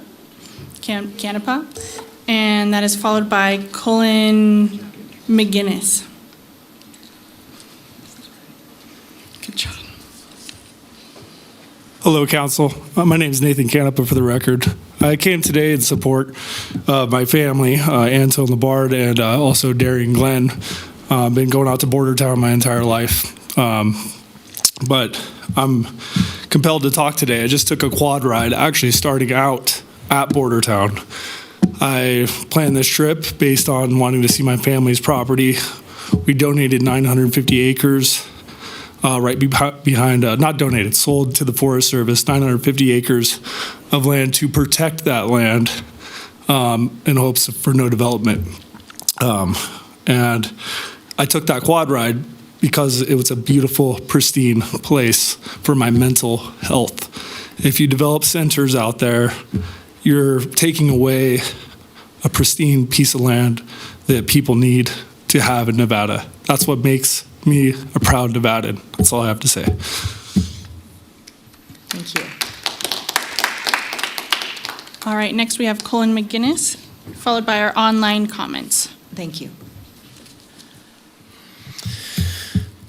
Hello again, members of the Regional Governing Board. My name is Cullen McGinnis with the Sierra Club Toyabe chapter, for the record.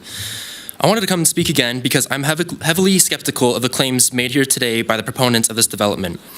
We heard today that a switch to industrial zoning will use less water than residential, but how do we know it'll use less water? What proof do we have of that other than unfair and outdated assumptions? How do they know it'll be 8,800 jobs if they don't know what the land use will be? Just assumptions? Does the governing board believe those out-of-date assumptions are sufficient for casting their vote? The picture painted for us seems positive enough, but I'm heavily skeptical of these claims made by Stonegate, and I hope this board will take these claims with a grain of salt as well. They're also claiming now that there will be no data center. That comes as news to me because proponents of the project have said on the record that they intend for 15% of the project to be dedicated to data centers at the Regional Planning Commission meeting. We cannot ignore that statement or the impacts that would have on these assumptions of water conservation and community benefit. The community either has been misled by statements that have been made on record, or the community is currently being misled by statements made on the record. Which is it? This whole proposal is mired in controversy, obfuscation, lies to the directly impacted community, and disrespect of our processes and our shared commitment to transparency and treating community members with dignity. Please vote no.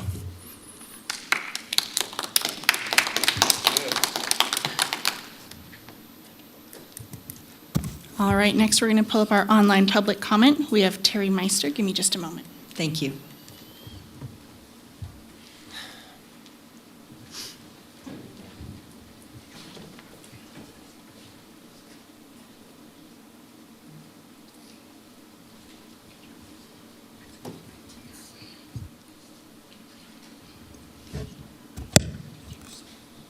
All right, Terry, can you hear us? I can hear you. Can you hear me? Yes, go ahead. Okay, my name is Terry Meister, and again, I'm speaking out to oppose the current plan in place for Stonegate affecting Cold Springs. I am very conflicted with what I'm hearing and what's been presented today. There were individuals who spoke of how commercial and industrial property can be used within the city of Reno as data centers. Yet Stonegate is vehemently denying that any of their property will be used as data centers. How is that possible when they don't even know what is going to be proposed for those areas? And how can they project that the commercial entities will actually be what we really need in this community, such as grocery stores and shops and restaurants and things like that, when it was just stated in this meeting that commercial property can be used as a data center? I don't understand the logic with this. It is very conflicting, and it just shows the potential cover-ups that are occurring with this system right now. It is not dealing with, it is dealing with outdated information that they kept referring to, how they only have to go back to the past of the initial I forget what it's called, PUD, of the project, that why are we looking back then? Everything has changed now. Why aren't we looking at new environmental reports of potential data centers, even though, of course, those have been taken off the table? But they're not. We know this is a facade. And they said that they connected with the community and spoke to us. But if you looked at their documentation, they only had to connect with 30 residents. 30 residents is not the entirety of the community.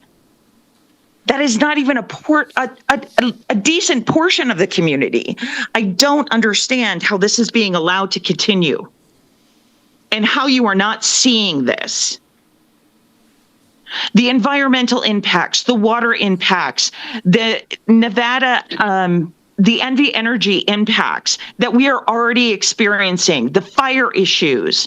If there is one truck that comes into Cold Springs using Peterson Pass, it can shut down the entire 395 freeway, and has multiple times. How is fire supposed to get to us when they are looking at fire instead and Red Rock and other entities saying they're going to save us? They're not going to save us. No one will be able to save us. We will be trapped in our community. How can you agree with that with a level head? Thank you. Thank you. Any others? All right, we have one more, Megan Ebert.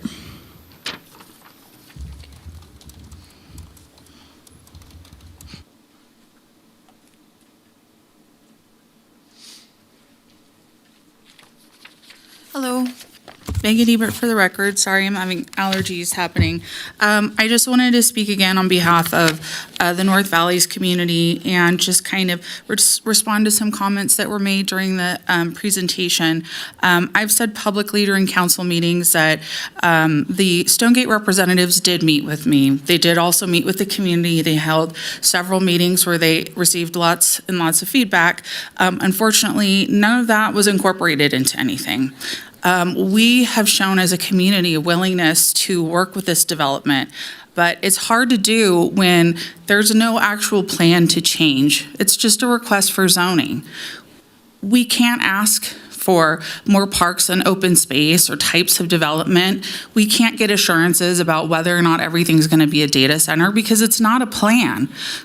I have asked the developer to work with me to modify the PUD in the ways that they need to make their project pencil. There's been no interest in that.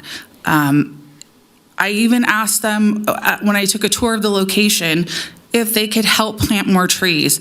This project is going into the only area in the city of Reno that has a forest, the only forest. I asked if they would consider planting some additional trees to replace some of the ones that were going to be cut down. I know that doesn't matter to a lot of people, but I thought it was a small gesture. I was met with, I'll do what City of Reno code requires. I thought that was a pretty small act of goodwill they could have done, and that shows me that they're not really interested in the good of the community. They'll do what they want to do, what they're allowed to do. This change to industrial land or industrial zoning allows for the most I can't think of the word now, the most liberal use of the property, 24-hour operation, warehouses, distribution, data centers. We don't know what's going to go there. And if it is a data center, I could tell you, we have power outages in that area that last for days.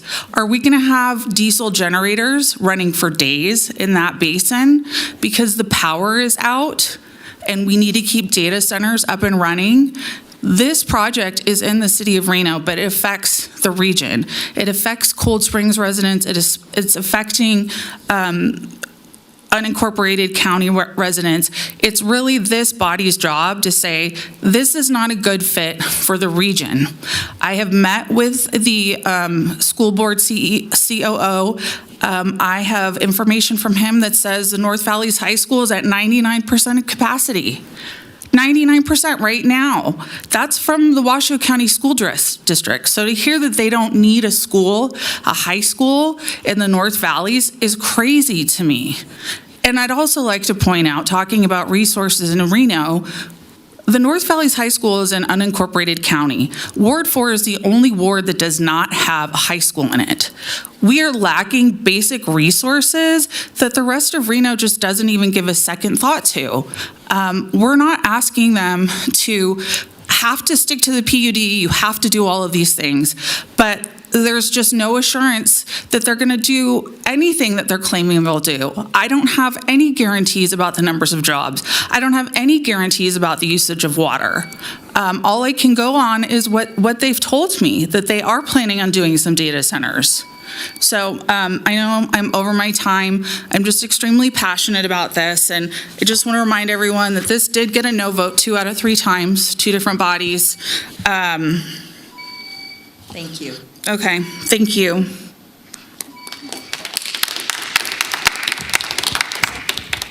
Do we have any further We requests have to no more speak? for this item. Okay, with that, I'm going to go ahead and I'm going to close the public hearing, and I'm going to bring it back to the board. I'll go ahead and I'll start on the left, and we'll go around once, and then we'll come back, all right? And prior to us doing any deliberations, and during this time, you can ask questions of the presenters and everything else, but before we start this, legal has another reminder.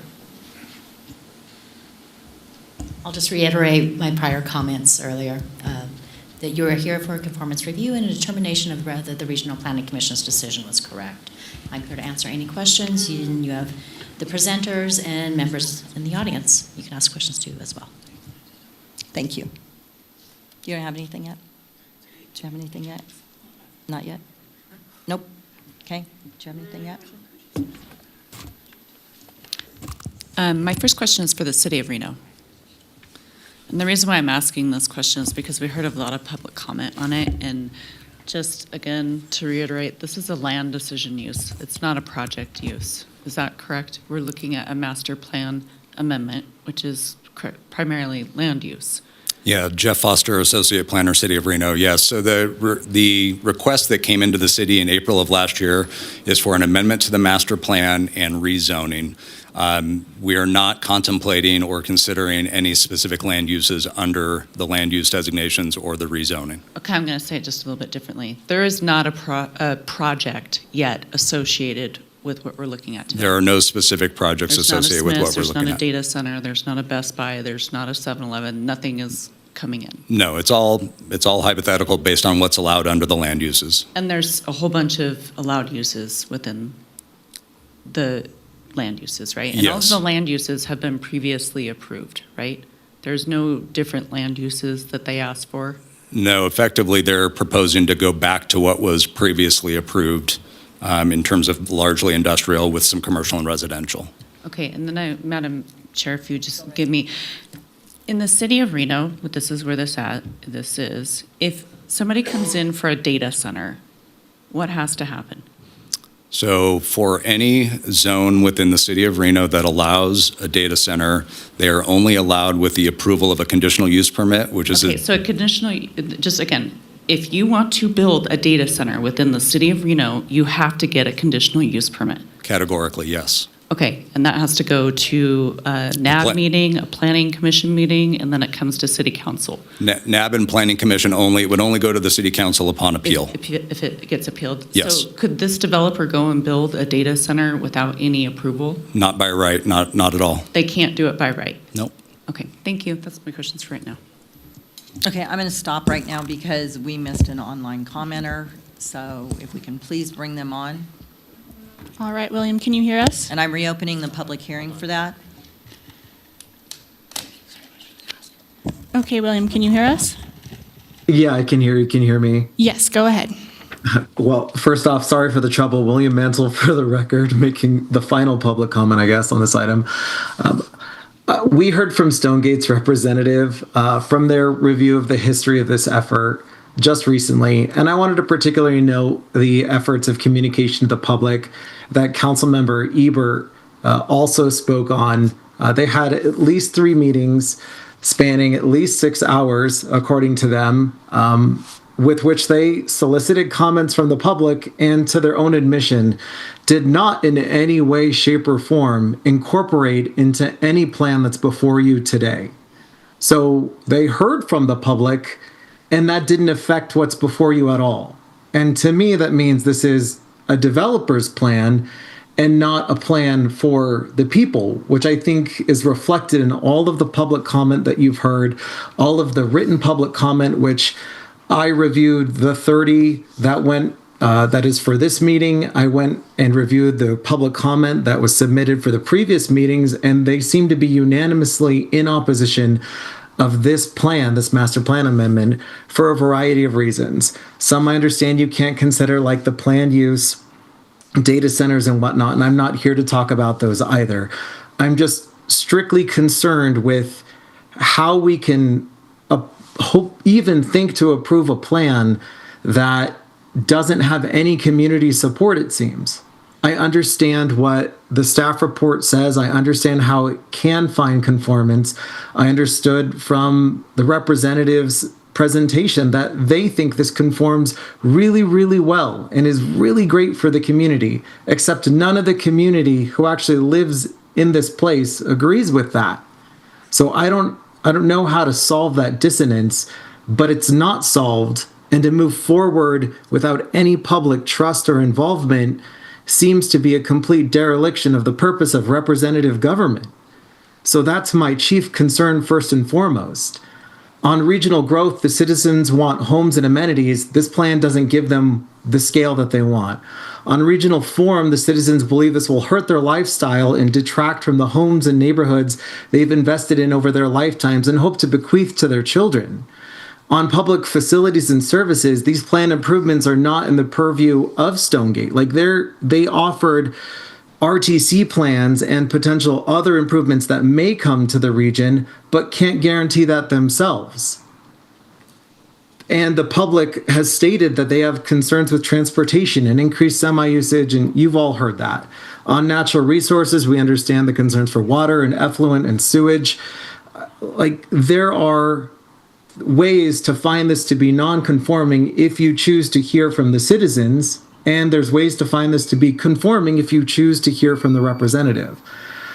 All I ask you is, how can you approve a development against the wishes of your people? Not even deny the master plan amendment, but look beyond that to the representation of how can you approve something that has zero public support? And that's not hyperbole. Thank you, Mr. Mantle. I need you to Thank wrap you. it up. Thank you. That's my end. I appreciate it. Okay, with that, I'm going to go ahead and I'm going to close the public hearing, and I'm going to bring it back to the dais again, and Yeah. First off, I want to make understanding be very clear here for the lawyer. We are not ruling on a project. We are ruling on whether or not the denial by the Planning Commission was legal and just. That is correct, Mr. Lawson. Thank you. Thank you, Madam Chair. For my part, I've already seen the project at the City of Reno, so I don't have particular project concerns. I do have a couple of questions that arose in my mind based on the presentation, so I guess I'd ask the applicant up first. Ms. Huggins, I wanted to understand something, and you've heard some commenters worry about the information you've provided and whether it's accurate. So I want to just understand where some of the assumptions come from. So if one says that it is a 60% reduction in water, an 18% decrease in traffic, a 44% decrease in sewer usage, and an 82% decrease in students, how do you arrive at those numbers? How do planners do that, right? Because you don't know what you're going to build on each individual parcel or pad. So I want to understand that. How do planners do it? How do those numbers arrive at their conclusion? Sure. Board Member Reese, so Stacy Huggins for the record. Those numbers are generated, they are estimates, right? We look at the amount of the square footage of a potential building, and we take a percentage of a parcel and say a building can fit on a parcel that also has to provide parking and landscaping. So the building size is limited based on other requirements. Typically, we can estimate how many employees might be based on a building size. It's not a science. It is an estimate that we use to generate employee numbers, and then those utilities or the infrastructure numbers go down based on those estimates. We do not know what the final uses will be at this development in the future. So let me understand something. So in the prior plan from 2018, 2019, 2020, I'm not sure which of those dates we're all agreeing was the date that the change happened, there was largely residential. So we know that by doing the housing count, right, the number of houses that would have been built there, that would have had a certain number of humans living there, a certain number of toilets, certain number of fixtures, right? And so is that the number that you're then saying when you go from housing to more or less housing and more commercial, you're decreasing those numbers? That is correct. Okay. What about this question of, there was like a prior comment in one of the traffic studies that says we anticipate 15% of the traffic carriage load is going to be related to data centers. And I did not hear you say that no data center of any kind could be built here. I want to understand so that people don't get confused about what can be built here.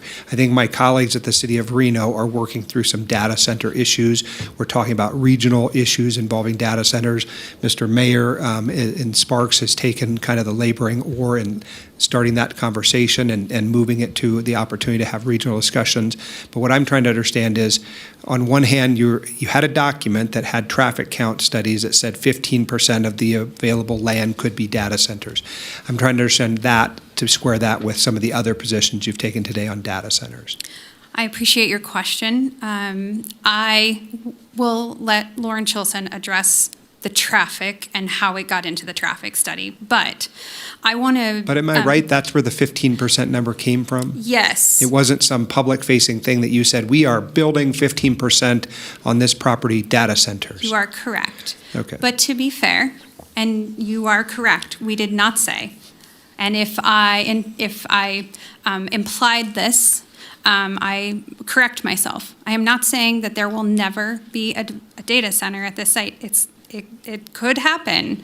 Stonegate, the current Stonegate developers are not coming forward with a data center project today. Ms. Holtstill, please don't do that to the commentators. She's trying her best to give information. We've given you the respect that you are owed. Please don't do that. The Stonegate developers have spent time with NV Energy to study and analyze the power that might be needed for a data center project at this site. It is not feasible for a data center larger than potentially a boutique-type data center to be developed here. The current PUD, you heard staff say this, the current PUD has designations within it that would support small data centers. It could potentially be a data center on this site. So in fairness to the traffic, we did say that there might be some percentage of the use that could include data centers. Okay, that makes sense. If you have a specific question about the traffic, I would be happy No, to let it's Lauren not answer. that. It's just that the public are not planners. I'm not a planner, right? These are just good people who have come to voice their grievances at their government, right? And they don't speak planning, right? We have all had to learn some of that because we sit in this seat, but eventually we will go back to our non-planning lives. And so what happens is you have said some things, and they all seem very logical to me. Even Wendy said, great presentation. But then people start to pick at the parts of it, and they don't necessarily see all of the things coming to a head in a way that conforms with their vision for it. Look, if I had my druthers, we would stop all of the development of this community. But people own land, they have property rights, they get to develop the land according to what they want to make of it as long as it's zoned for it.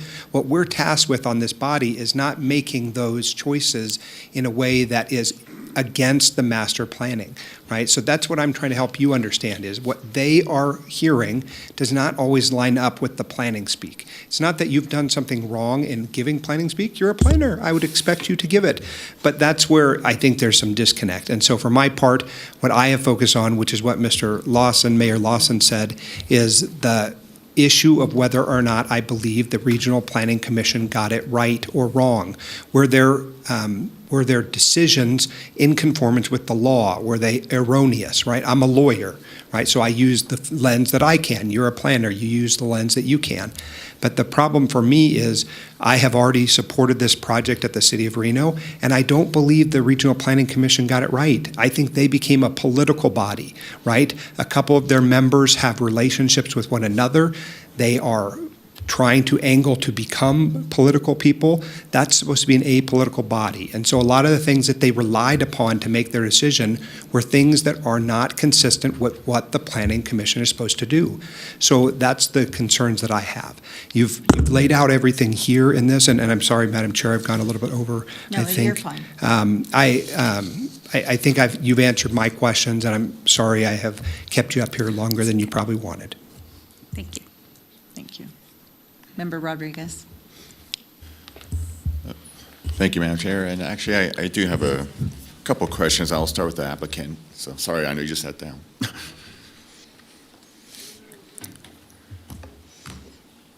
So I'm a freshman up here, so pardon a little bit of my ignorance. But one of the concerning things I've heard from public comment and a series of emails I've gotten, can you kind of just give me a snapshot of the community input? Like, what did it look like? Was it? I know the City Sparks will send messaging out, RGJ, emails to people that's impacting the region of a development, stuff like that. So can you kind of just give me a snapshot of what you guys did? Sure. Stacey Huggins for the record. Would you mind pulling my presentation back up, maybe going to that outreach slide so it's up there while I'm talking about it? We, as I mentioned during my presentation, we did 3 community meetings. The way we notice, we send postcards. We get a mailing list from the City of Reno staff. They provide us their basic 750-foot noticing radius. We used that for the very first meeting that we hosted. And you can see, I apologize, we did not use that for the first meeting. You can see on this map, the area in red is the project site. The area in orange is the city's required 750-foot noticing boundary. Then we went significantly bigger than that in each of those rings for each of the meetings after that. We sent postcards saying when we were having the meetings. We did it at Inskeep Elementary, so it was in the Cold Springs neighborhood and folks could easily get to the meeting. We held them after work so that people could easily get to the meeting. We were there for 2 hours. In each of those meetings, we sat and we listened to the community and we talked to them and we explained our project. I would say generally that the neighbors that did come, and we had, I would say, at the third and fourth community meeting, we probably had somewhere between 40 and 50 people of the 700 notices that we sent out. We heard people say they wanted residential. We heard them talk about concerns with water, and we answered their concerns or addressed them in the way that we could.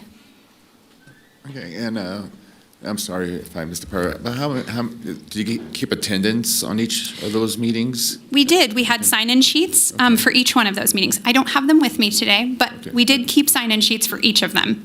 Could you maybe give me like a little bit of ballpark total for all 3 meetings, I would say, again, we had between 40 and 50 people at the last meeting, so combined, and again, those meetings were attended by the same people more than once. So we had, I would say, less than 70 people total at those meetings.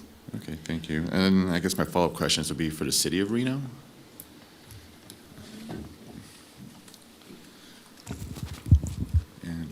I guess it's been a while since I've been out to the Cold Springs area, and kind of to my colleague Devin Reese, he's an attorney. I work in public safety. That's my lenses. So I do have a couple of concerns. I guess like the egress, like Virginia Street. If I recall correctly, it's an unapproved road from Red Rock up to the Cold Springs exit. Is that still on the unapproved road? I don't know if you can answer that, or if that's a Washoe County jurisdiction. Sorry, Jeff Foster, Associate Planner, City of Reno. I would not want to put on a transportation planner hat right now. I would probably defer to Lauren Chilson to be able to answer that question. If I may, though, Board Member Rodriguez, I was actually at the community meetings as well, and I would concur with the numbers, several dozen people at each meeting. There were a lot of the same people at the meetings, but easily 35 to 50 people at those meetings over the course of the 2 hours. Okay.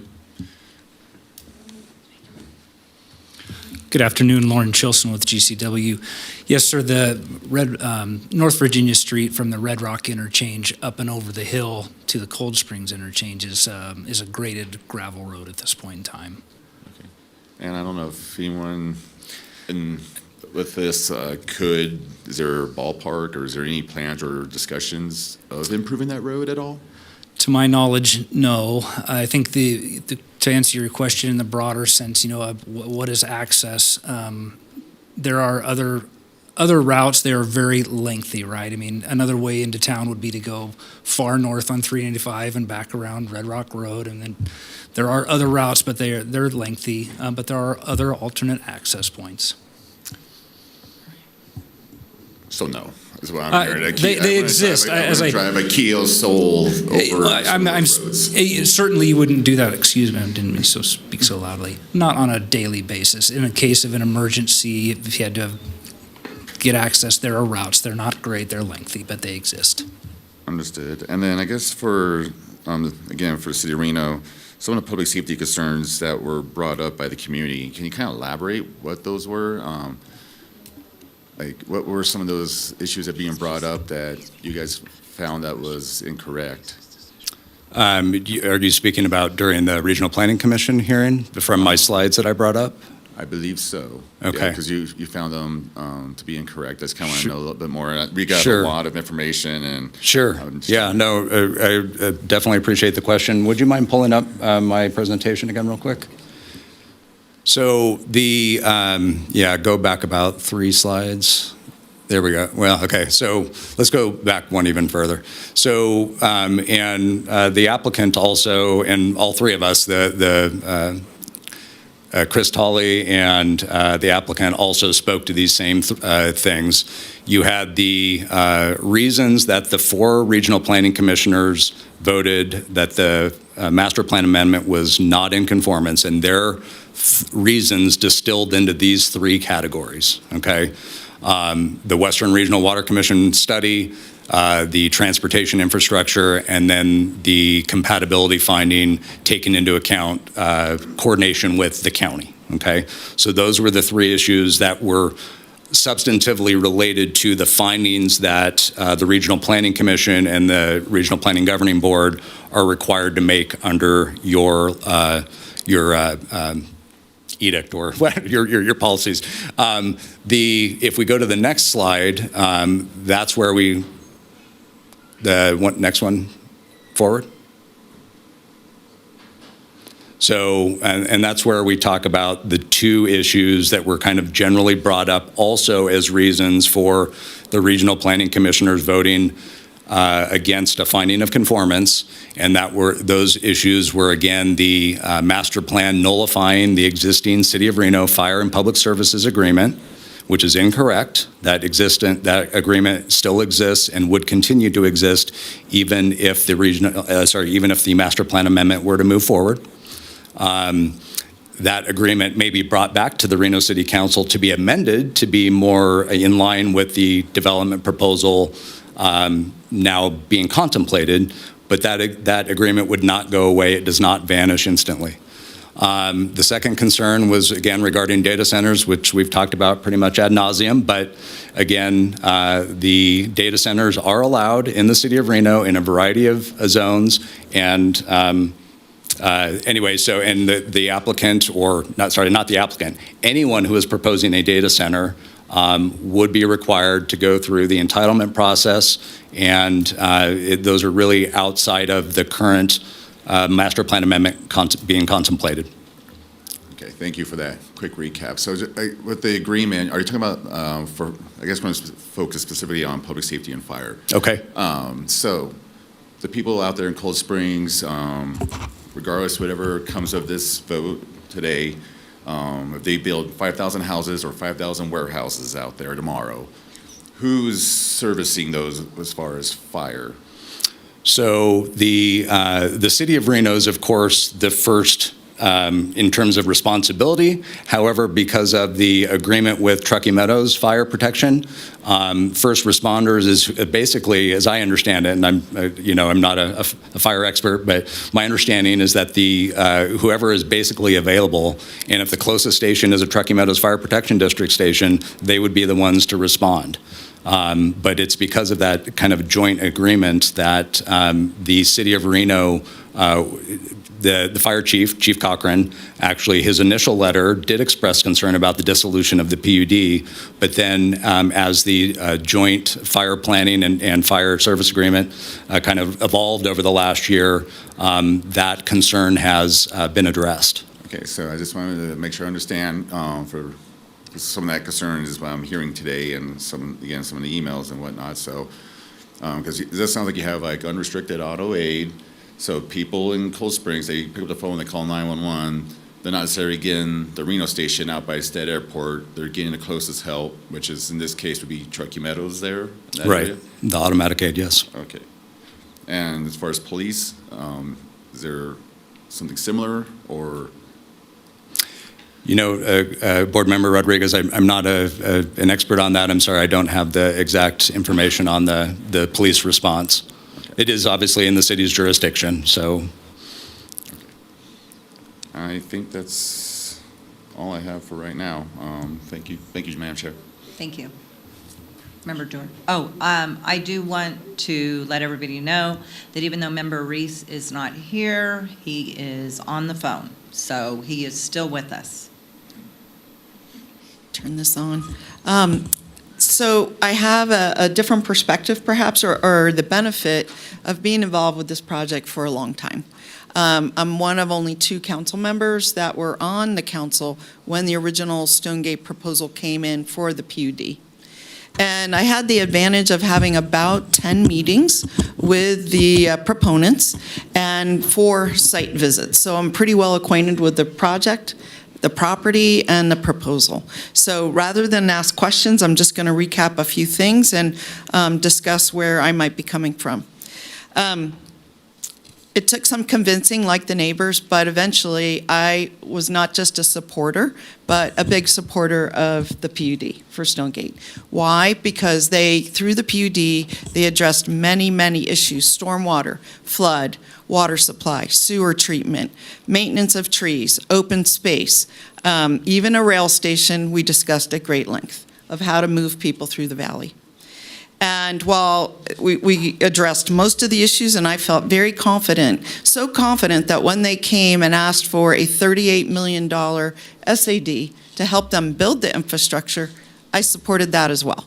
That took 6 more hearings, I believe, at City Council, and we negotiated. We got some givebacks from the developer in terms of parks, in terms of electrical charging stations, and other things that we built into that agreement. With this proposal, all of that goes away. All of it. We're at straight zoning. You cannot condition zoning. You cannot make agreements. There are no agreements. None have been proposed. Perhaps at some future time there could be a development agreement, but today we don't know anything about that. What we're being asked to do is determine whether the Regional Planning Commission got it right in terms of their findings or their failure to make findings. And I am thoughtful about the the Tahoe Regional Industrial Center, because you have to ask yourself, why do they not have houses out there? Why? Because it's a purely economic development center.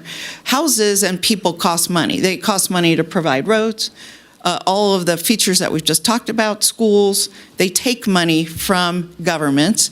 Economic development generally brings money to cities. And so when we hear that all of the factors have been improved, that's because we've dropped the people out of the story, and we've gone from a very big residential development to a very big industrial development, much like Trick. So my concern is that it is cheaper, but I guess, does that make a good community? And I also have a question about, should market demand? The developers have said the market's not there. Should that drive the planning, or should it inform it? What I would have liked to see, and I've already shared this with the developers, I would have liked them to keep with the PUD, which address the issues, modify it so that the proportion of residential, commercial, industrial were changed, but you had an umbrella document to address all these issues. And without addressing the issues, it's very difficult for me, if I was serving on the Regional Planning Commission, to be able to make findings about public facilities, make findings about infrastructure, reclaim water, use of alternate energy, is there a CIP, transportation, the utility corridor. I mean, I would have even not been able to make more findings than the Regional Planning Commission, because I know what the vision was, and I believed and trusted the developer to execute on that. And I'm willing to work with them. Many PUDs come back in, and they have to have amendments, many of them, 4 or 5 amendments. I've been through that, and I expect that. But I don't expect them to abandon the PUD and the commitments that were made to the public. I don't expect them to hold meetings and yet have absolutely no change to their plan. And let me give you an example. I studied the land use changes. The open space changed from 480 acres to 403 acres. That's a 15 to 20% decrease. I'm not with that. This is some people have said this is a very unique and special area, the only forest. It's unique and special to the community out there, and yet we're reducing the amount of open space that they've already agreed to protect. So, you know, I could go through. I thought it would be a waste of time to ask more questions, because I've studied this project in depth. And again, I've supported it time and again. But today, I cannot support this. I cannot support the change. And as I said, I would have added more findings that I cannot make. I want to, wrap up with one comment. I spent a long time being the state water planner. This is my career. I'm a geologist. I've focused on water for the entire state. I've focused on flooding, droughts, all of it. And when I served on Tumwa for 11 years, Western Regional Water Commission for 11 years, and I was convinced that the PUD was going to address the water needs because they were incorporating Tumwa. They were looping their water, which is a best practice. They were analyzing the basin. They were bringing new water rights potentially to the table. None of that is addressed here. In fact, all I have now are questions. I have questions because a study is still going on with Western Regional Water Commission. It is not complete. I've served on that body. I supported that study. And I don't know how to make findings about water when the water table's dropping. It's a closed basin. And I appreciate the comment that they're going to use less water. And I swore I wasn't going to even mention the word data center. But if there is even one data center, they use significantly more water, or can, than housing, significantly more. So it's something to be addressed in the future, but I am concerned about it. But that's not my point. Today, we don't know what the uses are, and I'm not holding anybody's feet to the fire as to what they might plan out there, but that is the problem. I think that the community out in the North Valleys deserve some certainty about what is happening, and they deserve some support from us. They deserve to have their questions answered. I think it's reasonable. If I lived out there, I would probably have the same kind of questions. I think they deserve some accommodation and some leaning in from the developers. At the end of the day, it is not all about money. We, as a regional planning commission, are here. Our whole hat that we're wearing is about planning. It is not, we've already checked the boxes. I see economic, financial planners in the audience that I work with and trust. So I know that the numbers are there. But what I'm not certain of is all of the other characteristics to have a community, a reasonable balance of housing, commercial, and industrial. I just don't see it. And so I don't want to go on, but I am baffled about why they didn't take a very good plan and modify it. And I would have been able to get there because I would have known that they've addressed these factors. Today, I don't have that certainty. So I hand it back to you, Madam Chair. If we do have a second round, I may have some final comments, but I think it pretty much sums up where I am. Thank you. Member Herman? Thank you, Madam Chair. I appreciate all the thoughtful and common sense comments from the audience here, the public speakers. It seems like they're under attack a lot, and uncertainty and confusion and vagueness. I mean, we heard a bunch of it tonight. And I feel that I can't, under some of the same reasons as Councilwoman Dewar, she was very eloquent in her statement, and I won't be able to vote for it for many of those reasons, along with the fact that it just worries me that we might be causing a possibility that Swan Lake's demise will mirror into something that's not pleasant for White Lake and the people of Cold Springs. Thank you. Thank you. I'm going to go ahead and go one back through. So, Member Anderson? I don't know why I have such a hard time with these county microphones. I just have one question or clarification for the applicant, or I guess the city, whoever has the information. We've heard a lot of concerns today about taking about 3,500 residential lots out of the basin. I think I saw a number that, and residential lots are what the audience seemed to be looking for, more homes that are, that you can live in and buy. Did I see that there are still 9,784 lots approved currently for residences in this region? Is that the number that I saw, that currently these homes could be built? Councilwoman Anderson, Stacey Huggins for the record. The 9,000 number that you are referencing includes the 1,350 that would be part of this amendment. Without the amendment and without the PUD, there's about 8,000 homes that are currently, or units, that are currently approved or pending approval. So there are 2 PUDs out there that both are approved PUDs, Evans Ranch and Silver Star Ranch. And then there's another straight zoning parcel directly west of our parcel that could have residential development on it. Okay, and then in the different stages of waiting on those developments, what's the slowdown? Is it just the general economic conditions that everybody is dealing with, or are there other issues? I honestly cannot speak for those developers and what has been their delay. It's possible it's infrastructure getting to those.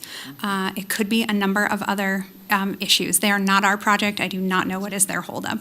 Okay, but we are confident that even without an approval today or an approval for your project, we've got roughly 8,000 residential lots in the works in this area. That's a fair statement. Okay, thank you. Member Androla?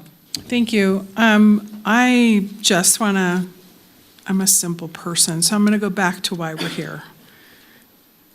My understanding is we are here to literally look at the decision that was rendered by the Planning Commission and to look at what those facts were and whether they were legally correct. And although today there was a lot of information, hopefully there was some clarification too about, the hot topic of data centers. But I think the planning of all of this has a process, whether it's transportation, whether it's water, whether it's consideration, if there is an applicant an applicant that's coming in for a data center, there's a process. The city of Reno has to follow the ordinance. There's a lot of very clear and distinct processes that are in place to ensure that a lot of what was discussed today as concerns will actually be addressed and mitigated and legally compliant. And if something needs to change, then it would change. Because it isn't a project, and it is about zoning. But really what this is, and I'm going to repeat it, and I want to actually acknowledge legal for sending all of us a very clear, distinct document about what our responsibility is today. Our responsibility, may I read it a little bit? Because these are not my words, and I'm not an attorney, but our decision is basically to look at, again, on whether the RPC's decision was factually and legally correct.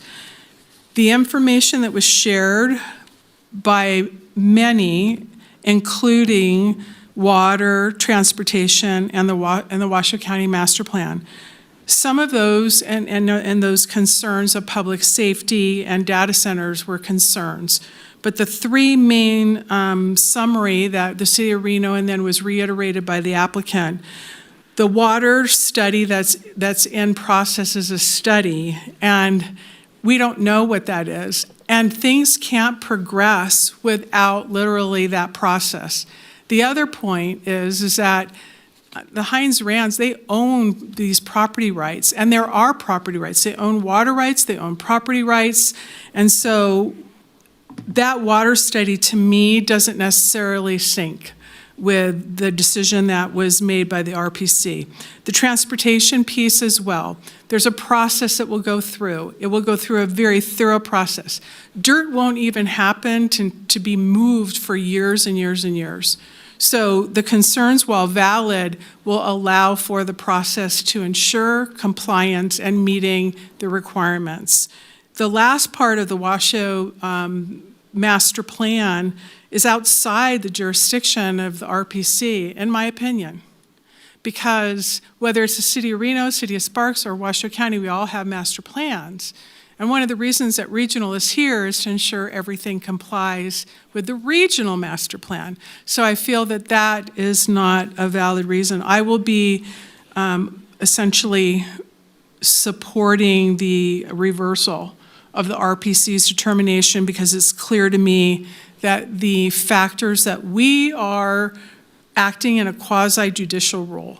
And although a lot of the information is very compelling, we're not on the RPC side.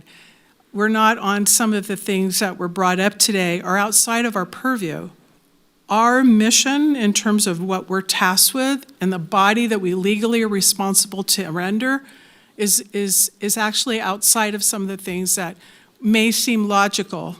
And I think Councilman Reese was really going there when he was saying, look, we're not planners, and we're here really in a very finite way, in a very constructive way, and we have to make the decisions based on the actual legal information that was presented. And so I, again, am going to support overturning or reversing the RPC's decision. Thank you, Member Taylor. Thank you, Madam Chair. I'll be very, very, very brief. What my colleague just said, we are here to look at the factual and legal correctness of what the Regional Planning Commission did. I think that they created concerns that really are not under the Truckee Meadows Regional Plan. They ignored evidence by staff. They ignored the staff reports, and that's what I'm looking at. However, I can't ignore what I have heard today from the community, from my colleagues, and my commitment to you is that when this comes to Reno, because it will come to Reno, we will work to get you what you want, what you need. This is not the time that we do that with this decision. Thank you. Member Lawson.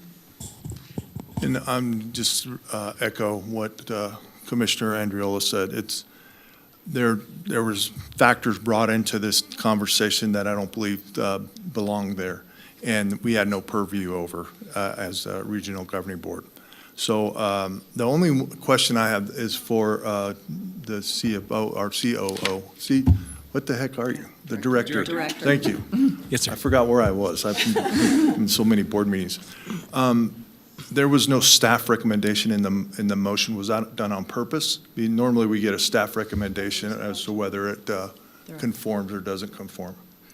For this particular case, staff maintains their original recommendation that it conforms. Okay, thank you. I want to clarify that.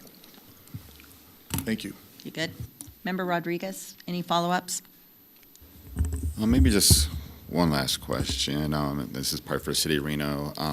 The agreement with Reno Fire and Truckee Meadows, I imagine that's like a local agreement or something, or a memorandum of understanding. Is there a contract date or expiration date on that? Board Member Rodriguez, I wish I had the specifics, and more importantly, I wish that Fire Chief Cochran were here. I don't know. Maybe some of the other members on the body know the specifics in terms of dates and lengths of contract or anything like that. I apologize that I don't have that specific information. Thank you. Madam Chair, if I may. Jessica Prunty for the record. Member Rodriguez, I could appreciate the perspective you bring to this body, but I did want to advise you from a legal perspective that our regional plan has no policies regarding police and fire. This ties into one of the reasons why it was voted no. It was due to the fire and public safety. Yeah, So that's that was why a I'm asking. concern, but from a legal perspective, I don't believe that the Regional Planning Commission should have taken that into account in making their decision. Thank you. Member Dorr.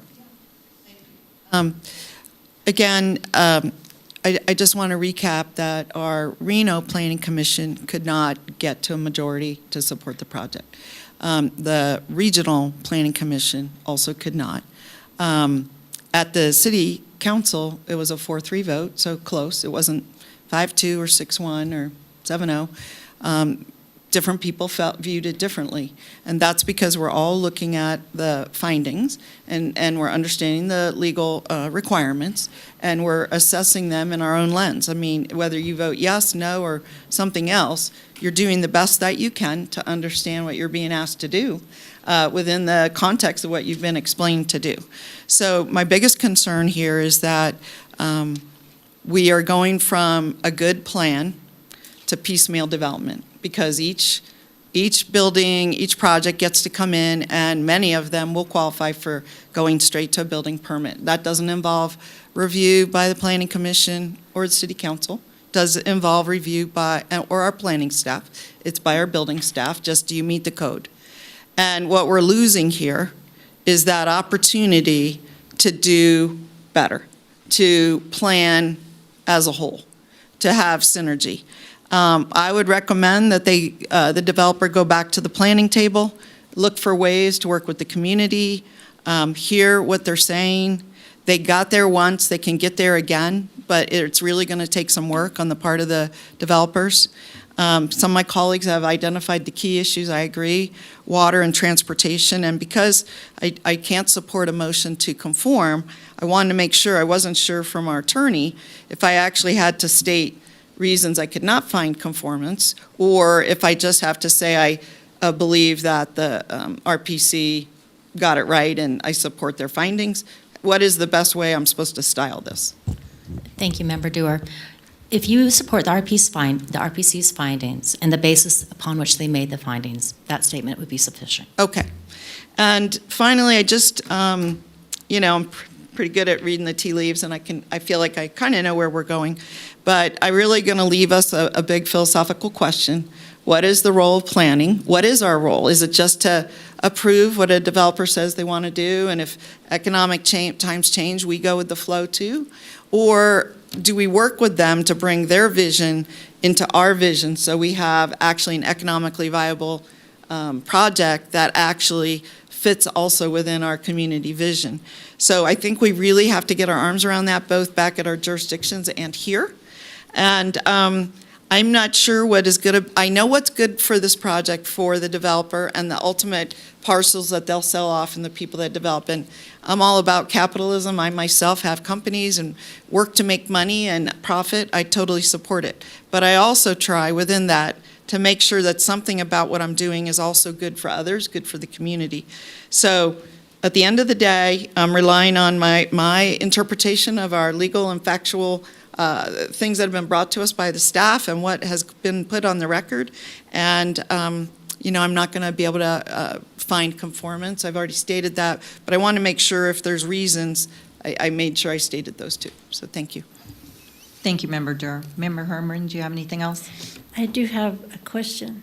Go right ahead. And I don't know who to ask it to, but this has been told today that it wasn't a project, and then it was a project. So which way is it? This is Jeremy Smith, Director of Regional Planning. For the record, to my understanding, there is no project. This is considering a change in the master plan land use designation. The planned unit development would go away with this, and we don't consider the zoning at regional planning. We just consider the master plan. And so the master plan, the reimagined Reno plan, would change to reflect that these parcels would then no longer have the PUD and whatever master plan they have now. If this were to be reversed, it would become industrially master plan for that chunk that would be changing, and the rest of the changes that are considered as well. Okay. Thank you. Thank you. Member Reese, do you have any further comments?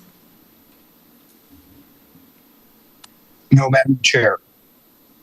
Okay, thank you. All right, with that, I'll just, my comments are brief. I want to thank everybody for attending today and your comments. I hope you will continue to engage with the local jurisdiction when applications of what is truly going to happen with this land are being submitted.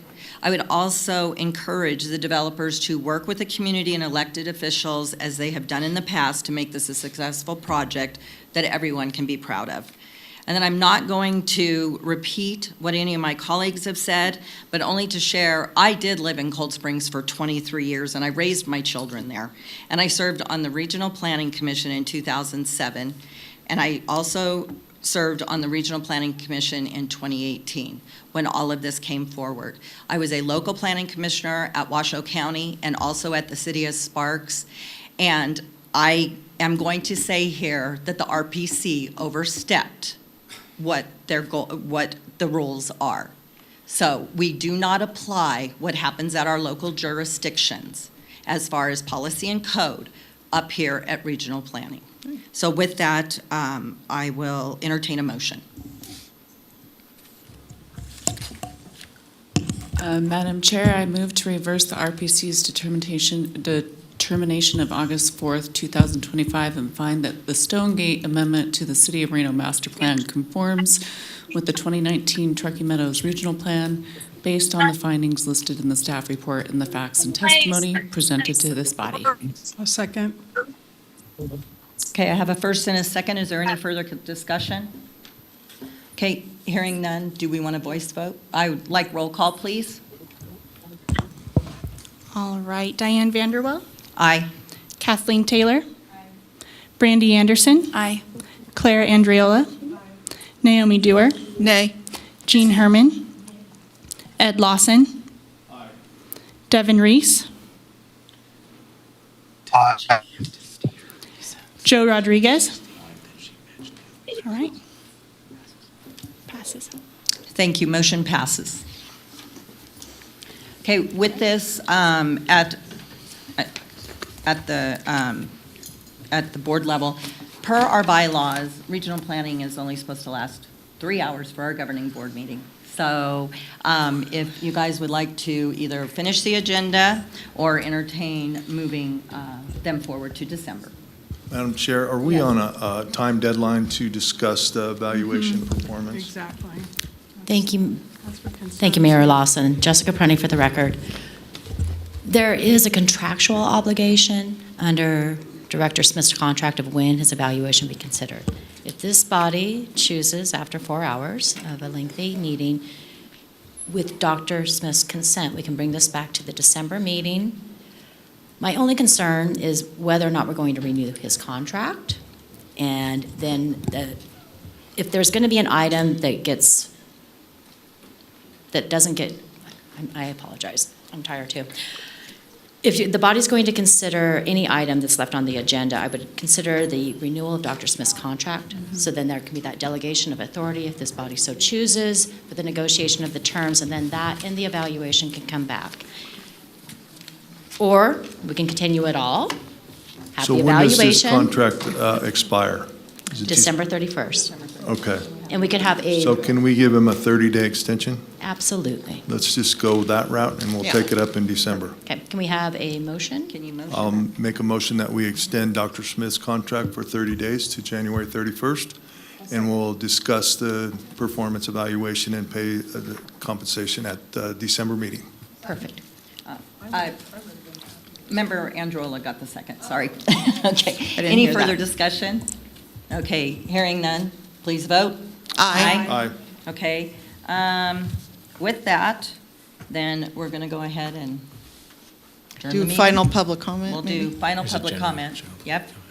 Do we have any? Okay. All right. Do you want me to do any more? Are we No, good? I think we can. Okay, all right, so with that, I'm going to go ahead and adjourn the meeting, and I want to thank everybody for their time and efforts today. Really? Great job.